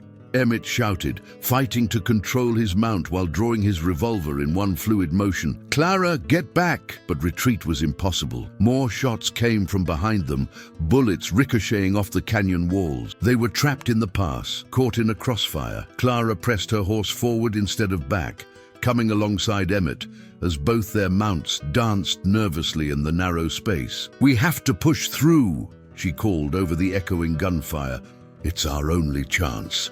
Emmett nodded grimly, knowing she was right. "Stay low," he instructed, then spurred his horse forward, firing blindly toward the unseen attackers at the far end of the pass. They burst from the confines of the narrow cleft into a small clearing, only to find themselves facing 3 mounted men, rifles raised. Charlie Wade sat in the center, a cruel smile on his face. "End of the line, Sheriff," he called, his rifle trained squarely on Emmett's chest. "Mr. Blackwood sends his regards." Emmett and Clara reined in their horses, backs to the pass, surrounded on 3 sides by sheer canyon walls. There was nowhere to run, nowhere to hide. "Where is Blackwood?" Emmett demanded, his revolver still raised despite the odds. "Too cowardly to do his own dirty work." Wade's smile widened. "Oh, he's around. Wanted to make sure we secured the map before he showed himself." He gestured with his rifle. "Speaking of which, Miss Thornton, if you'd be so kind as to hand over that locket now." Clara's hand went to her throat, fingers closing protectively around the silver heart. "Never. Have it your way." Wade shrugged, then nodded to his companions. Kill Hayes. Take the girl alive. As the men raised their rifles, a strange sound echoed through the canyon, a high, warbling cry that seemed to come from the very rocks themselves. The horses shifted nervously, ears pricked toward the sound. What the hell was that? One of Wade's men muttered, looking around uneasily. The cry came again, louder this time, followed by a volley of arrows that seemed to materialize from the canyon walls. One of Wade's men toppled from his saddle, an arrow protruding from his chest. The other cursed and fired wildly at the cliff face. "Apache!" Wade shouted, wheeling his horse around. "It's a damn ambush!"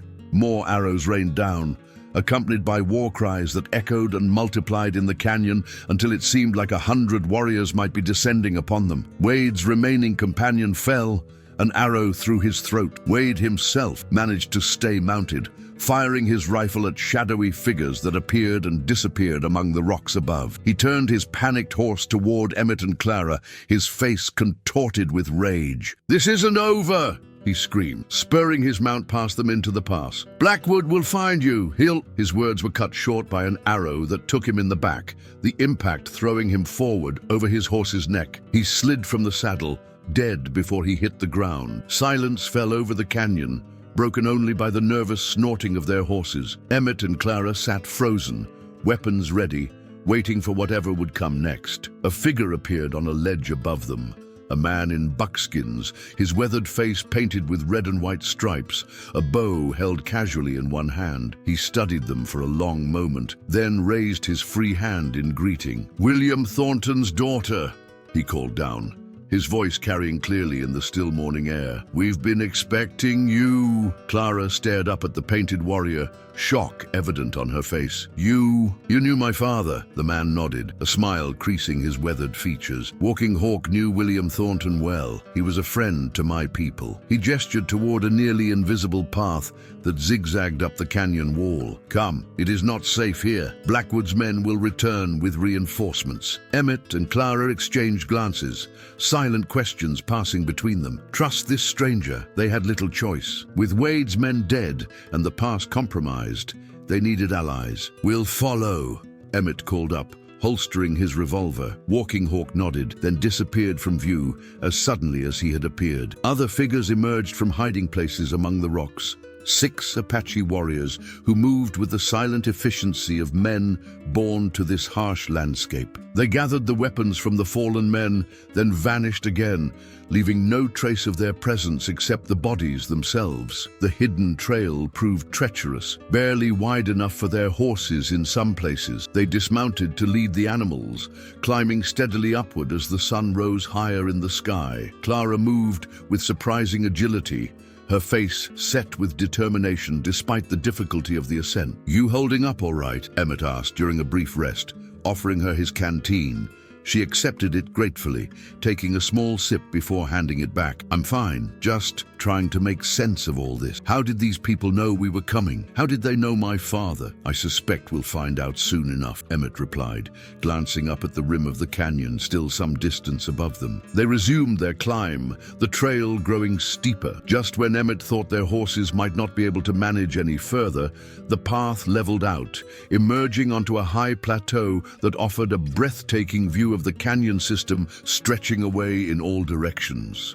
Walking Hawk waited for them there, alongside an older Apache with long gray braids and a face deeply lined by sun and time. Several other warriors stood at a respectful distance, watching the newcomers with cautious curiosity. "William Thornton's daughter," the elder said as they approached, his voice surprisingly strong despite his apparent age. "You have your father's eyes." He touched his heart in greeting.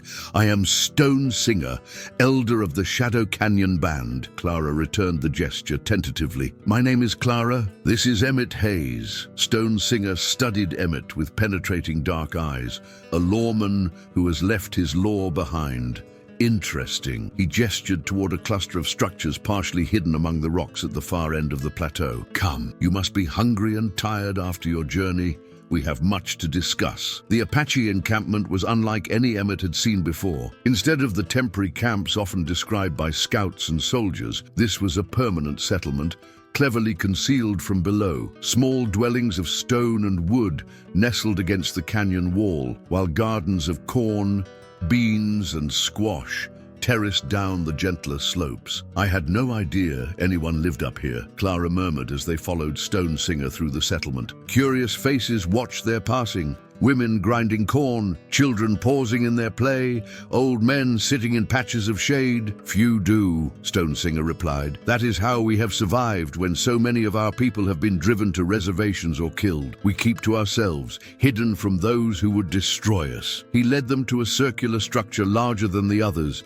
its entrance covered by a woven blanket adorned with intricate designs. Inside, a fire burned in a central pit, the smoke rising to escape through a hole in the roof. Several elders already sat in a circle, clearly waiting for their arrival. Please, sit, Stone Singer indicated places prepared with blankets and cushions. Share our food and water. As they settled themselves, a young woman entered bearing wooden bowls of stew and flatbread. The aroma was rich and enticing after days of trail ration. Emmett and Clara ate gratefully, while the elders watched in patient silence. Only when they had finished did Stone Singer speak again. You carry William Thornton's map, he said, his gaze fixing on Clara's locket. It wasn't a question. Clara's hand went protectively to the silver heart.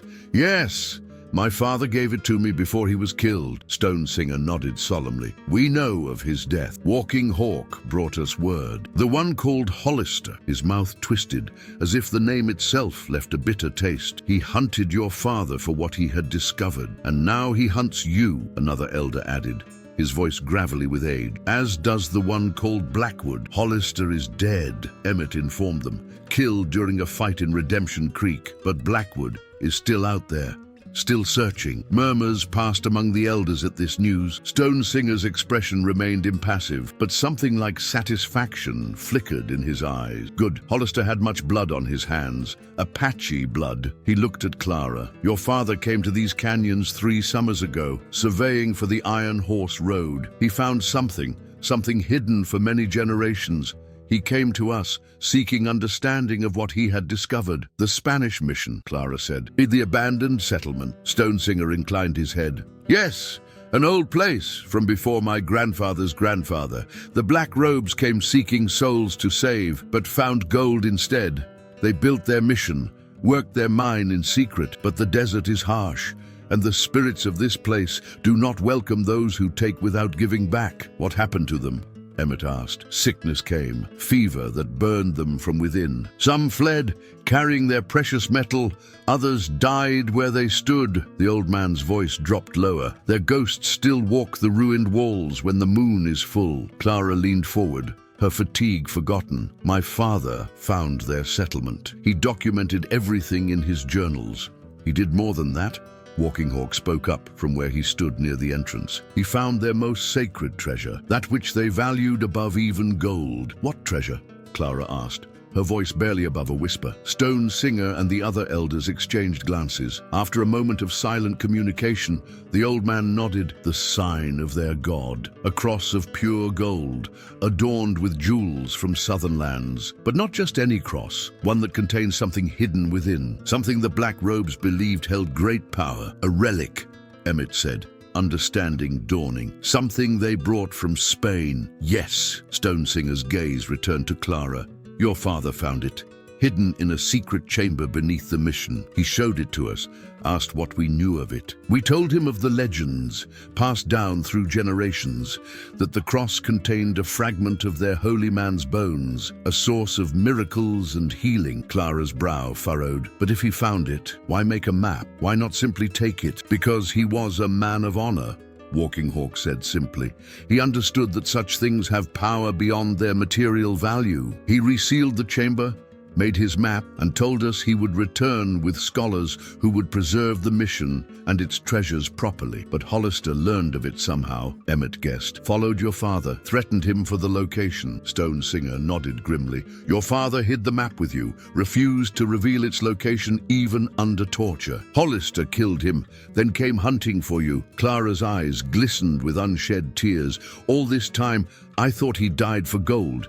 But it was something more, something he believed should be preserved, not plundered. He was a wise man, Stone Singer said gently. Like you, he understood that some treasures belong to history, not to men's pockets. Silence fell over the gathering as Clara absorbed this revelation about her father's final days. Emmett watched her closely, seeing the emotions play across her face: grief, pride, and finally, resolve. "I want to see it," she said at last. "The mission, the chamber, everything my father found." She looked up at Stone Singer. "Will you take us there?" The old man studied her for a long moment, as if measuring her worthiness. "It is a sacred place, dangerous for those who come with greed in their hearts." "I don't seek wealth," Clara assured him, "only to finish what my father started, to honor his memory by ensuring these treasures are preserved, not stolen or destroyed." Stone Singer turned to Emmett. "And you, lawman with Outlaw, what do you seek in this journey?" Emmett met the elder's penetrating gaze without flinching. "I seek nothing for myself. I'm here for her." He glanced at Clara, something unspoken passing between them, to see that she finds what she needs to find. The old man's face softened almost imperceptibly. The heart speaks more truly than the tongue. He rose to his feet with surprising grace for one of his years. "We will take you to the mission at dawn tomorrow. Tonight, you will rest here, safe from Blackwood's men." As the elders filed out of the lodge, Walking Hawk remained behind. "There is something else you should know," he said, his expression grave. "Blackwood is closer than you think. Our scouts have seen him in the outer canyons. With many armed men, he searches methodically, grid by grid." "How many men?" Emmett asked, tension returning to his shoulders. "At least 15. Former soldiers.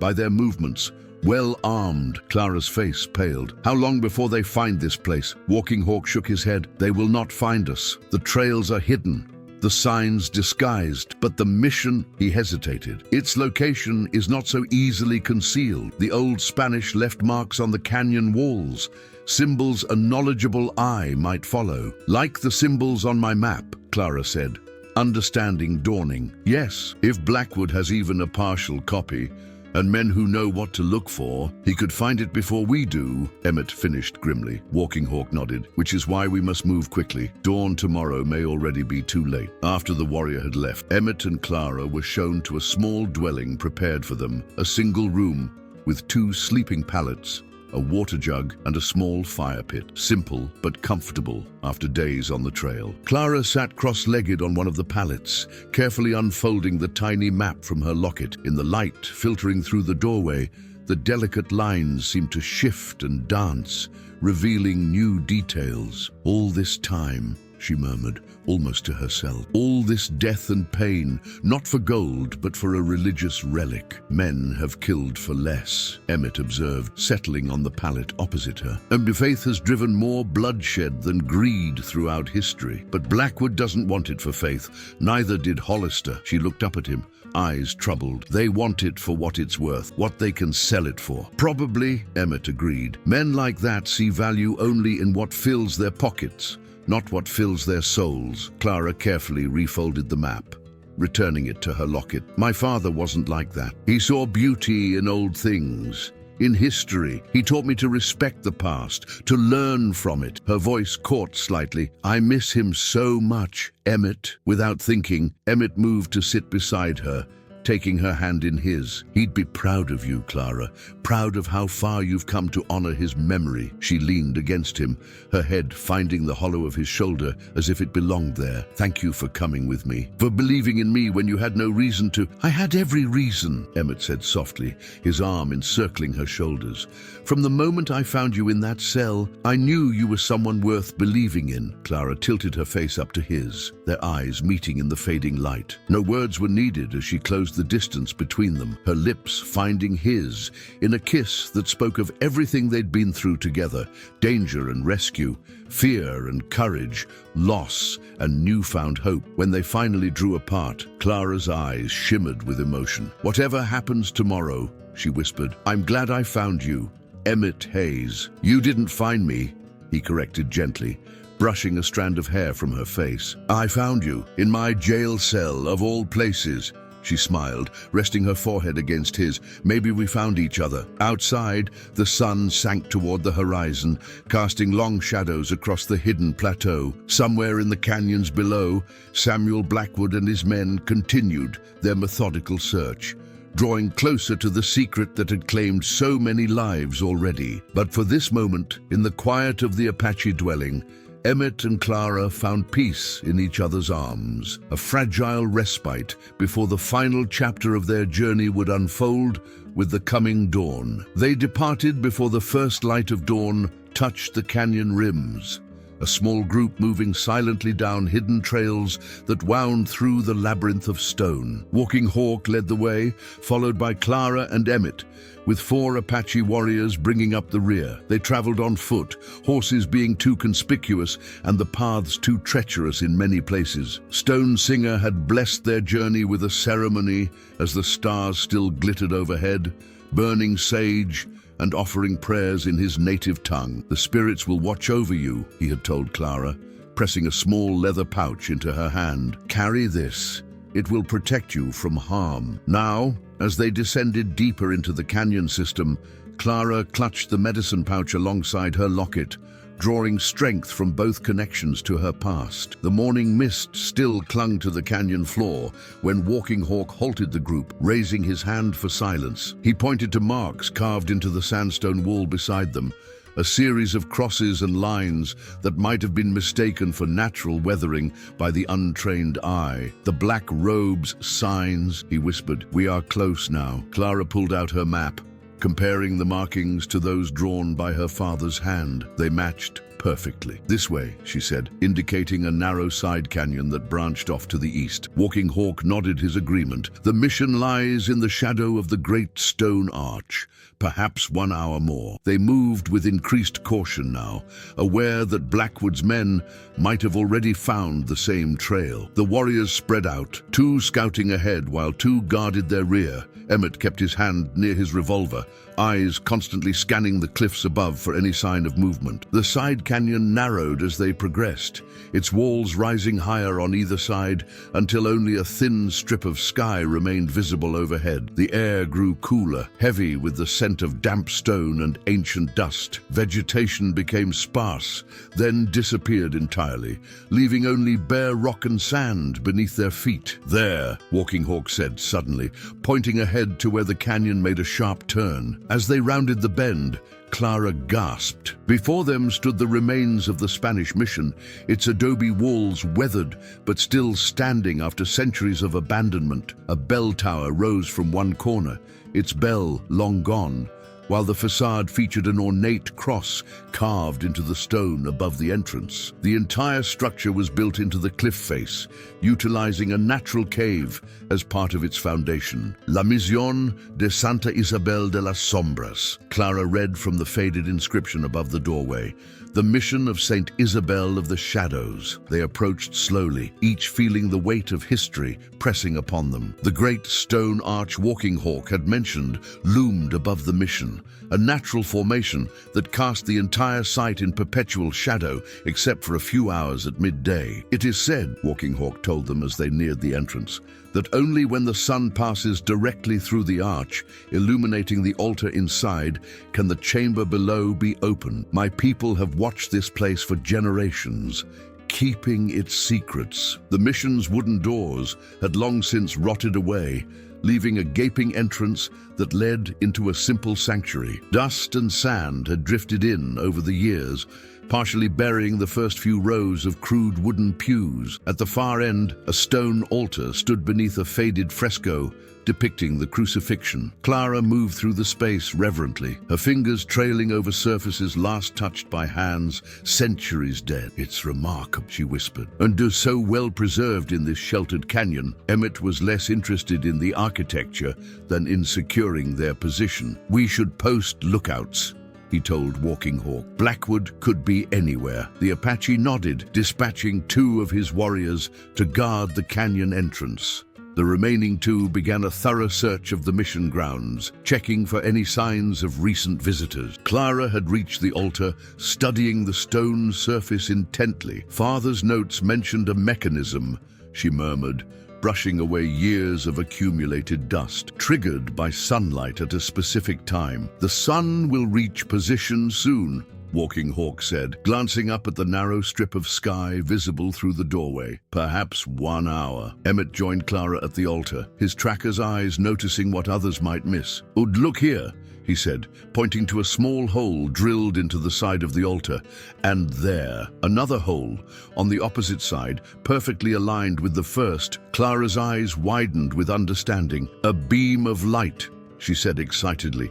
"When the sun shines through the arch, it must pass through these holes and hit something specific." They searched the wall behind the altar, finding a faded painting of Saint Isabel herself. In the mural, the saint held a golden chalice in outstretched hand. The paint had flaked away in many places, but the chalice remained relatively intact, its gold leaf still catching what little light filtered into the sanctuary. "That's it," Clara breathed. When the light beam hits the chalice, a shout from outside interrupted her theory. One of the Apache warriors appeared in the doorway, his expression urgent. "No riders," he reported to Walking Hawk. "Many coming fast through the main canyon."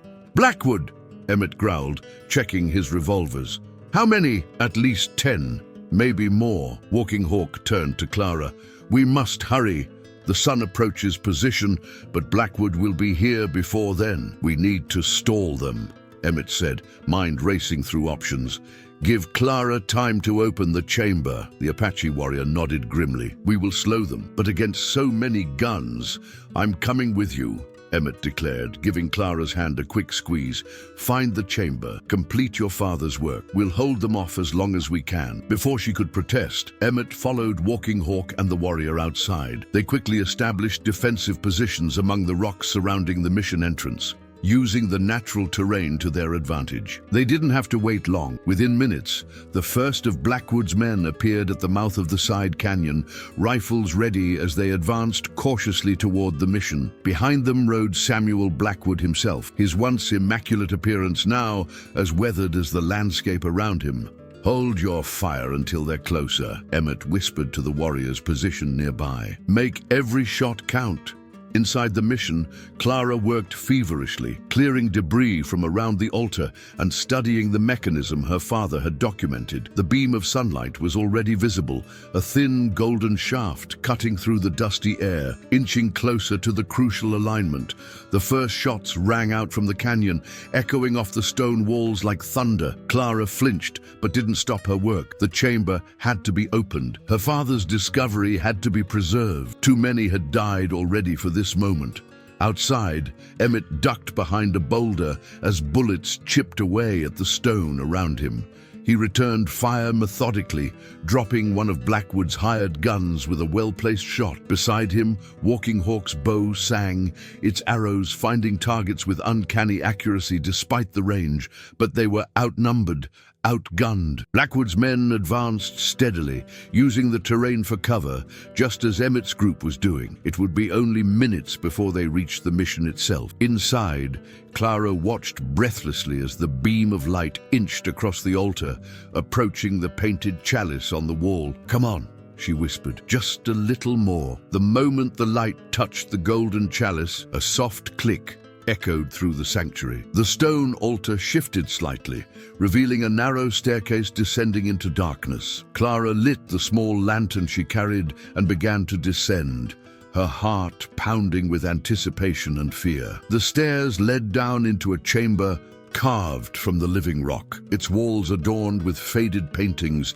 depicting biblical scenes. And there, on a simple stone pedestal in the center of the room, stood what her father had discovered, a cross of solid gold encrusted with jewels that caught the lantern light and scattered it like stars. She approached slowly, aware that she was perhaps the first person to stand in this place in centuries. The cross was smaller than she had imagined, perhaps 14 inches tall, but the craftsmanship was extraordinary. Figures had been meticulously carved into the golden surface. Christ, the apostles, angels with outstretched wings. As Clara reached for it, gunfire erupted directly overhead. Dust and small fragments of stone rained down as bullets struck the mission floor above. Blackwood's men had reached the sanctuary. She quickly wrapped the cross in a cloth from her pack and secured it carefully. As she turned to ascend the stairs, a figure appeared at the top, silhouetted against the light. "At last,"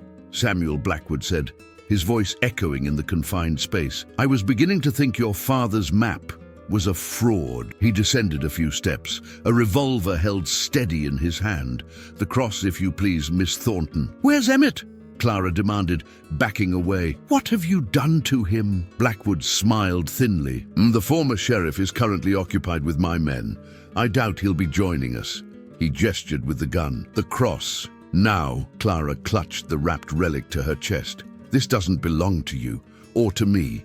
It belongs to history, to the world." "How noble," Blackwood sneered. "Your father said something similar before Hollister killed him. Idealism is a luxury, Miss Thornton, one that gets people killed." As he took another step toward her, a shot rang out from above. Blackwood staggered, a look of surprise crossing his face as a dark stain spread across his shoulder. He turned to see Emmett at the top of the stairs, smoke still curling from his revolver. "Step away from her," Emmett commanded, his voice hard as the stone around them. Blackwood snarled, raising his own gun despite his wound. Clara acted instinctively, swinging the heavy lantern at his arm. The gun discharged harmlessly into the wall as Blackwood lost his balance, tumbling down the remaining stairs to land in a heap at the bottom. Emmett hurried down to Clara's side, quickly checking her for injuries. "Are you hurt?" She shook her head, still clutching the cross. "What about the others?" "Walking Hawk. Fighting still going on outside. We need to move quickly." He glanced at Blackwood, who lay motionless on the chamber floor. "Is that it? What your father died for?" Clara unwrapped the cross partially, allowing Emmett to see its golden gleam in the lantern light. "Yes, beautiful, isn't it? Worth a fortune," he agreed. "But worth all this death?" She rewrapped it carefully, not for its gold, for its history. "For what it represents." She looked up at him, determination in her eyes. "We need to get it somewhere safe. A museum, perhaps. Somewhere it can be studied, preserved." A groan from Blackwood interrupted them. The mine owner was stirring, blood pooling beneath his wounded shoulder. "We can't just leave him," Clara said,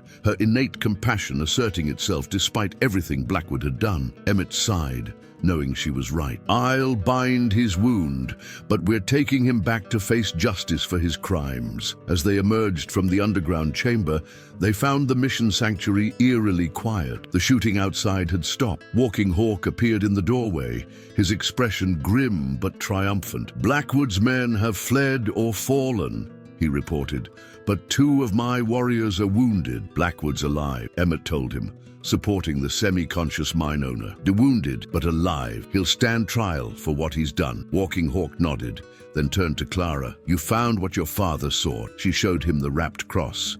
"Yes, it's extraordinary, more beautiful than I imagined." "And now," the Apache asked, "what will you do with this treasure that has cost so many lives?" Clara looked from Walking Hawk to Emmett, then down at the cross in her hands. "Honor my father's wishes. Ensure it's preserved for future generations to study and appreciate, not hidden away in a private collection or melted down for its gold." Walking Hawk smiled, the expression transforming his stern features. "Your father would be proud." He gestured toward the canyon entrance. "Come, we should return to our people before dark." As they made their way back through the winding canyons, Emmett and Clara walked side by side, their shoulders occasionally brushing. Behind them, 2 warriors helped the wounded Blackwood, while Walking Hawk and the others guarded their flanks. "What happens now?" Clara asked softly, glancing up at Emmett. "After we get the cross to safety." Emmett considered the question. For so long, his life had been defined by his badge, by his duty to Redemption Creek. Now, with that chapter closed, possibilities stretched before him like the vast canyonlands around them. "I was thinking," he said carefully, "that these territories need people who understand their history, who can help preserve it. Maybe a former sheriff and a surveyor's daughter might find work along those lines." Clara's eyes brightened. "Unlike archaeological expeditions, documenting historical sites before they're lost forever." "Something like that," Emmett agreed, a smile touching his lips. "If you're interested in a partner for such ventures." Her hand found his as they walked. "I can't think of anyone I'd rather have by my side." As the sun began its descent toward the western horizon, casting the canyons in hues of gold and crimson, Emmett felt a sense of peace he hadn't known in years. The path ahead was uncertain, filled with challenges yet to be faced. But for the first time since Martha's death, he looked to the future with hope rather than resignation. Beside him walked a woman who had entered his life in the most unlikely of circumstances, a mysterious stranger in a locked cell who had somehow unlocked his heart. Together, they carried not just a golden cross rescued from the depths of history, but the promise of a shared tomorrow neither had dared to imagine before fate had brought them together. In the distance, the Apache village awaited, a sanctuary on the plateau where they would rest before continuing their journey. Beyond that lay towns and cities, museums and universities where Clara's father's discovery would find its rightful place. And beyond that, Emmett didn't know. But as Clara's hand tightened in his, he realized it didn't matter. The lonely sheriff and the woman from his jail cell had found something more valuable than any golden treasure. They had found each other. As if reading his thoughts, Clara leaned closer, her voice soft but certain. "Whatever comes next, we face it together." Emmett nodded, his heart full. "Together," he agreed. And in that single word lay all the promise either of them needed. Behind them, the mission of St. Isabel of the Shadows faded into the gathering dusk, its secrets revealed at last after centuries of silence. Ahead, the first stars began to appear in the deepening blue of the evening sky, guiding them homeward, not to the places they had left behind, but to the future they would build together, one day at a time.